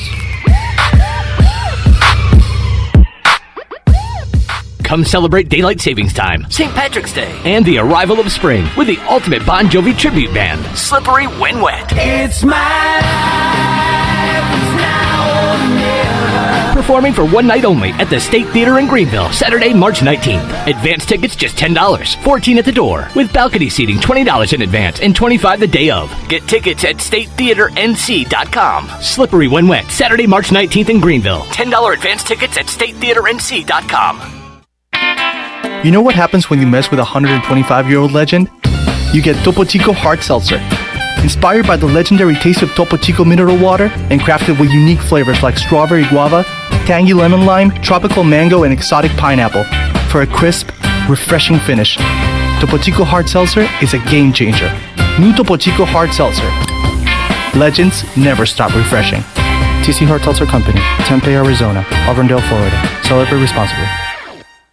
Your first stop for shopping is at Shimmer Boutique. This is Ashley from Shimmer. We are fully stocked with the latest apparel, shoes, and accessories and more. If you need gift ideas or some shopping therapy for yourself, stop by today. Looking for the hottest shoes on the market? Shimmer has the biggest selection of Hey Dudes anywhere. Shimmer has the newest Yeti products and colors. Want this year's most popular bag? Shimmer has a great selection of all your bog bag needs and accessories. Shimmer in Greenville, Winterville, and Jacksonville. Domino's week-long carry-out deal means you can carry out 3-topping pizzas for $7.99 each every day. That's right, $7.99 each, and every day means any day. But just in case there's any confusion, we've set up a helpful website to confirm if today's a day you can carry out 3-topping pizzas for $7.99 each at Domino's. Just go to howabouttoday.com to find out if Domino's week-long carry-out deal is valid today. Spoiler alert, it is. Carry out only. You must ask for this limited time offer. Prices, participation, and charges may vary. Excludes extra large and specialty pizzas. Crust availability varies by size. Here today with Dr. Shondell Jones from Kinetic Physical Therapy and Wellness. Dr. Jones, a lot of exciting new things going on. Yes, so you may have seen our new facility, but we also have a private courtyard. There's an outdoor private area where we have artificial turf where it's fenced in, and we're going to be having our sunset yoga classes there. Those classes allow you to develop increased flexibility, more energy, and get better sleep. So come on and check those classes out today. Come by and see us, Kinetic Physical Therapy and Wellness, Arlington Boulevard, or check us out online at kptonline.com. Life insurance is one of those subjects that make people want to change the subject rather than admit they probably don't have enough. That's why State Farm agent Timothy Sawyer focuses on how the benefits of life insurance actually live on by asking people to think in terms of life without having to sell the house insurance or life without having to give up the college insurance. Find out how the benefits of life insurance can live on for your family. Call State Farm agent Timothy Sawyer here in Greenville today at 493-0002 and put the life back in life insurance. At US Cellular, we know you have a choice of wireless carriers. And while the other guys may limit your choice of free phones, at US Cellular, you can choose any phone from any brand for free. Plus, get unlimited data for just $30 a month with 4 lines. US Cellular, America's locally grown wireless. Terms apply. See uscellular.com for details. This is Brandon Tate, owner and operator of Atlantic Wireless, an authorized agent for US Cellular since 1997. Visit atlanticwireless.com to find the store near you. We go beyond the call. Before anyone walks into your business, the outside is what they see. Make sure your first impression is a good impression with the right curb appeal. Hi, this is Daniel Andrews from Dan Andrews Lawn Service. We specialize in making your business look great. Let us handle all your professional landscaping needs. We do it all so you don't ever have to worry. Residential services are also available. Call us today at 717-8006 and we'll come out and give you a free quote. Taking care of your landscaping needs is all we do, and we've been doing it for over 20 years. You can trust our reliable team at Dan Andrews Lawn Service, covering all of Eastern North Carolina. Pirate Radio. I'll listen to you guys all the time, especially when it's coming up to game week with the Pirates, and I assure you I'll be listening to Pirate Radio at some point during the fall this year. The voice of the Pirate Nation.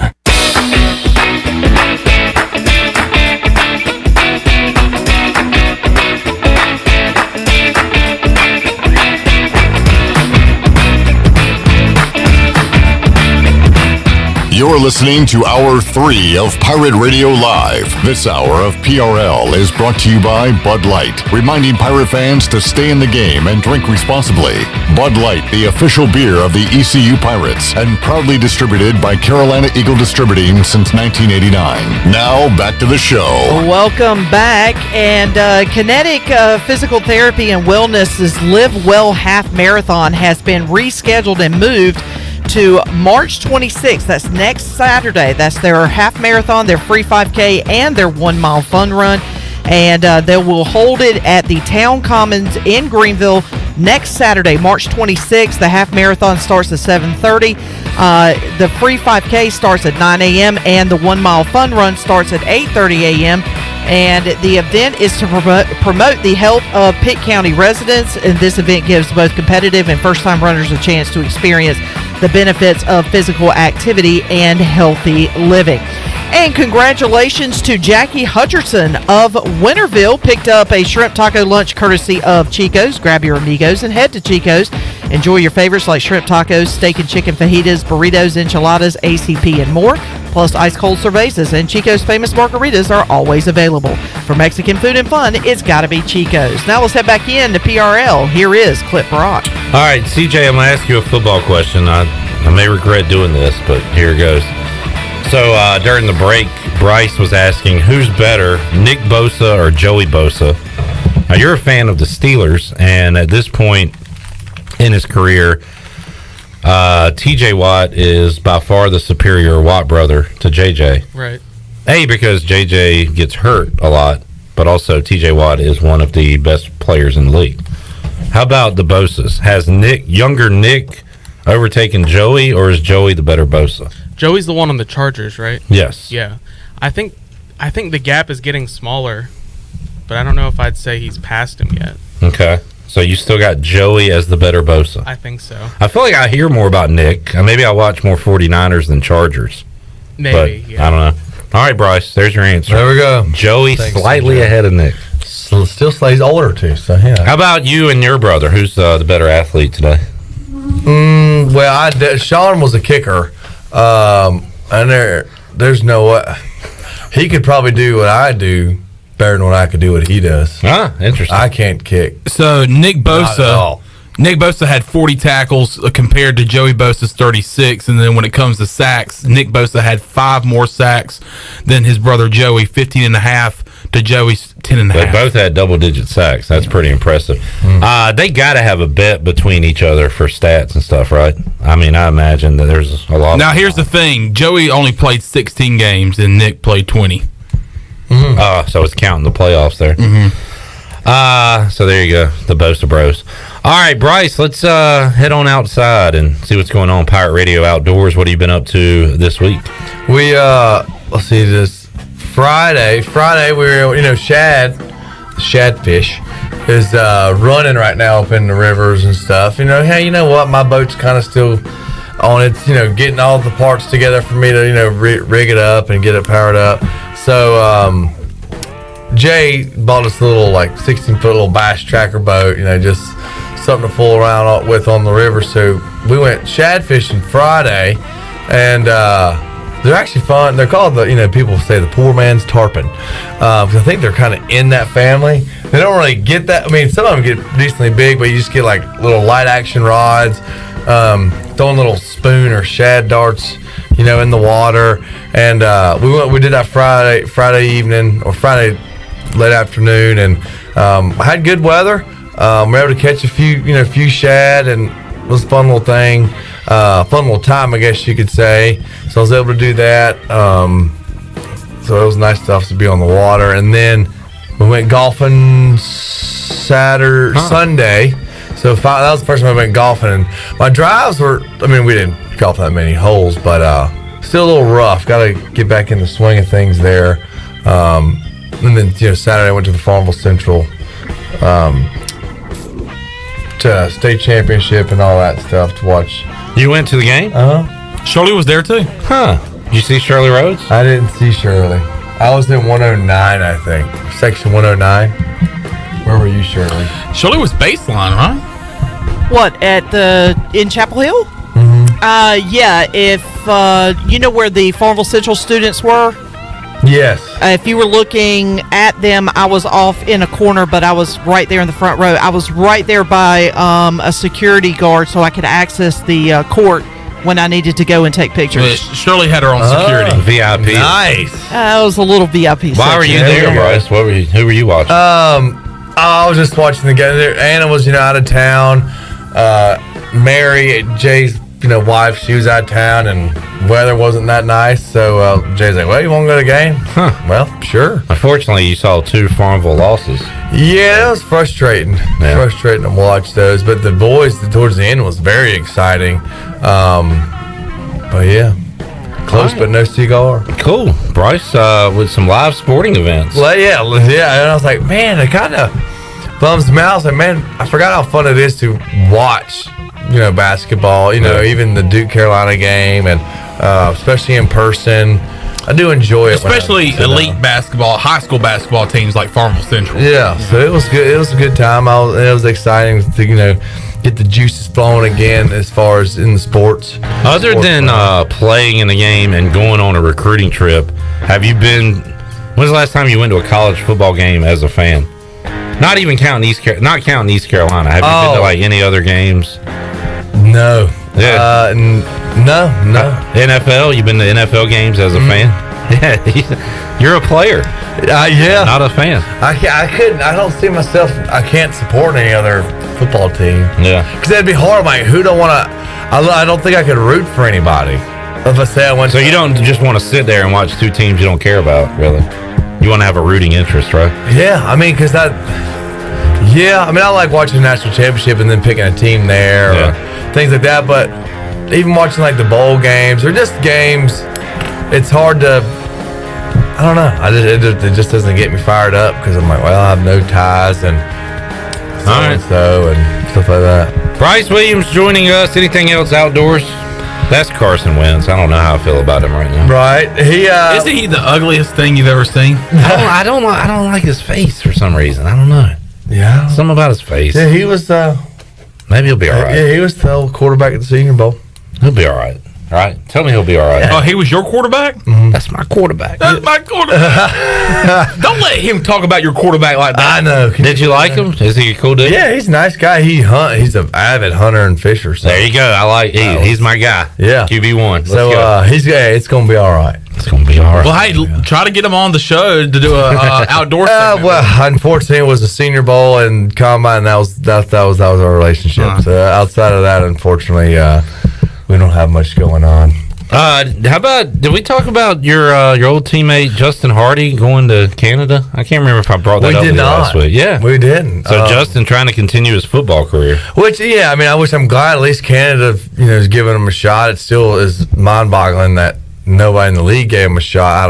I don't understand it. It's probably one of those little favoritism things, and he's just not that, not the guy, I guess, that they like it, whatever. Now, apparently, this was a go-to place for him whenever he got drafted. Oh yeah, NFL. That was interesting. He said that the team he's going to was it. Ottawa Red Blacks. Yeah, I said, but why Ottawa? He said they have the rights to me. Coming out of East Carolina, they own my rights if I ever decided to go play in Canada. I have no idea. I didn't know that was a thing. You didn't have CFL. Who knows, Bryce? CFL team didn't have the rights to you. I might need to look into that. I know. Somebody's got your rights over there. You can go play for you. I'd be curious to know how that played out. But I mean, I'm super glad he's branching. At least maybe it's an agent deal, or the agent got with the team and said, if my client does not make a pro roster. Right. Can we have a deal? And they said, yeah, I don't know. It was strange to hear that, though. Yeah, so when do they report for that? Well, the league is in the summer. So I guess in the April, May, probably May, June, I don't know. But the league is basically a summer league that ends during the NFL season. Oh, dang. I wonder if Deshaun Amos is going to be guarding. I guess Deshaun's still in Canada. He went to U.S. Toronto. No, he's still playing, right? No, he is, but he's not with the team that he's been with for forever. Yeah, he went to a new team. Yeah. And Kendall Futrell. Did you play? He was probably after you. South Central product, played here at East Carolina, also signed with the Toronto Argonauts this week. Argonauts. So Hardy's with who? Hardy's with the Ottawa Red Blacks. Yeah. Red Blacks. Okay, yeah, I know them. Yeah. Where's Dominic Davis? Who did he play for? He did play for I think he's still with the Red Blacks. That would be awesome. That would be. Let me double check here. I thought he was with. No, I think it was Red Blacks. That would be cool if he's still with them. I was thinking of Winnipeg, but that's Stanley Bryant. Yeah. Dominique Davis. Let's see if we Ottawa. Well, that's just what it is. See if we can find some. Montreal Alouettes in 2022. He was with the Red Blacks from 18 to 21. Okay, so he was with the Red Blacks last year. Yes. There could have been a reconnection. Dang, as Bryce would say, last month he signed with the new team.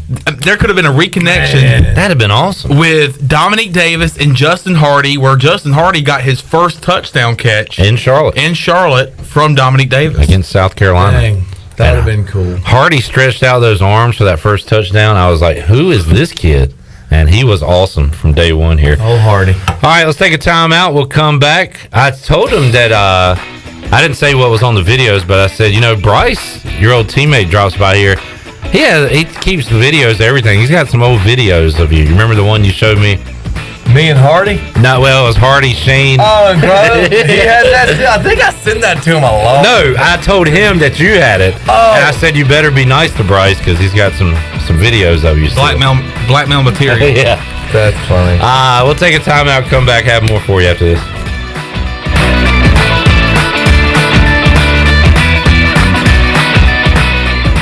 in studio with Jeff Stein from Brown & Wood. What's new, Jeff? You know, everybody's thinking we're having some inventory issues in the car business, which some of it's true. For used vehicles, Brown & Wood has a lifetime powertrain on every vehicle you buy from us, new or used. So even when you buy a used vehicle from Brown & Wood, you have lifetime powertrain. We cover the engine, transmission for as long as you own the car. Brown & Wood, your #1 dealership in Greenville and the home of the lifetime powertrain warranty. The best burgers around. Everyone loves a thick, juicy, and fresh burger. Tiebreakers in Greenville, plus the all-new Tiebreakers in Winterville, do real burgers better than anybody. So don't just go to any burger-themed restaurant chain. It's time to break the chain and eat local. Tiebreakers, real burgers at its best. Everybody loves burgers. Hello, Eastern North Carolina. If you're looking for a great place to work with competitive pay and advancement opportunities, Pitt County Schools is hiring. We employ over 3,000 people, and we're one of the largest employers in Pitt County. Pitt County Schools is currently seeking teachers, bus drivers, school nutrition personnel, facility staff, custodians, clerical staff, and more. We offer advanced leadership opportunities for our educators and competitive pay for our skilled labor force. Come work for a diverse, thriving school system and be an important part of ensuring success for the students of Pitt County who are the future of Eastern North Carolina. To fill out an application, visit our website today at pittschools.org. That's pittschools.org, or go directly to our job postings at bit.ly/PCS employment. That's bit.ly/PCS employment. Pitt County Schools, engaging, empowering, and elevating every student and every staff member every single day. Wings Over delivers. Wings Over delivers. Wings Over delivers. If you're looking for wings to be delivered to your home this March Madness season, Wings Over Greenville has you covered with no third party needed. Wings Over Greenville has its own in-house delivery service. Be sure to try the all-new tender sandwiches by ordering ahead on the Wings Over mobile app. Open till 3 a.m. on Friday and Saturday, Wings Over has everything to cure those late night munchies. Give them a call at 758-9464. Wings Over Greenville. They deliver. Do you have any real estate questions about buying or selling residential or commercial properties? Are you curious about this current real estate market? Do you need a property manager for all your rental houses? This is proud ECU alum Scott Harris with RE/MAX Preferred Realty and SD Harris Properties, and I would love to help answer every question you have and show you a real estate experience that will be memorable and enjoyable. Every step of the way, I'm here to make your dreams a stress-free reality. Call me today at 347-1857. That's 347-1857. Go Pirates. Crust is the most important part of stuffed crust. It's half the name. Papa John's crust is made from 6 simple ingredients. 7 if you count all this cheese. Better ingredients, better pizza, Papa John's. Hey, Pirate fans, the Papa John's Epic Stuffed Crust One-Topping Pizza is only $13 and is an MVP move for game day or any day. Place your order online at papajohns.com and sign up for Papa Rewards. Papa John's, the official pizza of the ECU Pirates.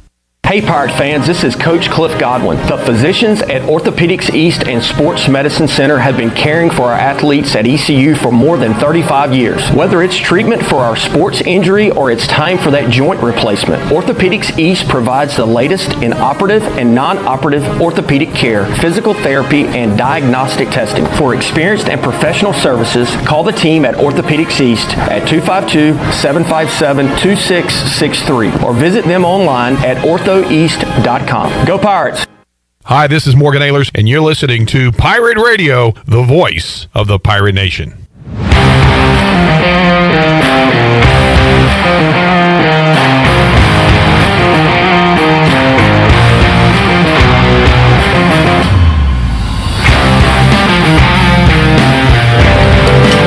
You're listening to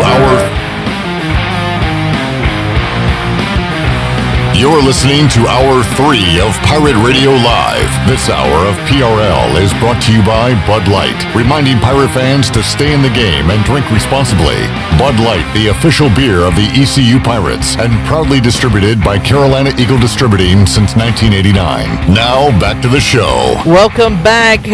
Taking a look at your stock market report, the Dow was up 518 points and closed at 34,063. The NASDAQ was up 400 87 at 13,436, and the S&P was up 95 at 4,357. And that is a look at your Wells Fargo Advisors financial report. For a personal look into investing, call Wells Fargo Advisors today at 756-6900 in Greenville. Wells Fargo Advisors, LLC, member SIPC. Now let's head back into the show. Here's Clip. All right, Bud Light EC report. Pirates have a new basketball coach. It's official. Michael Schwartz, the new head coach of the basketball Pirates. ECU baseball back in action on Friday against the College of Charleston. Bryce Williams, thanks for hanging out. This is our last live show of the week because starting Thursday at noon, our NCAA tournament coverage begins. First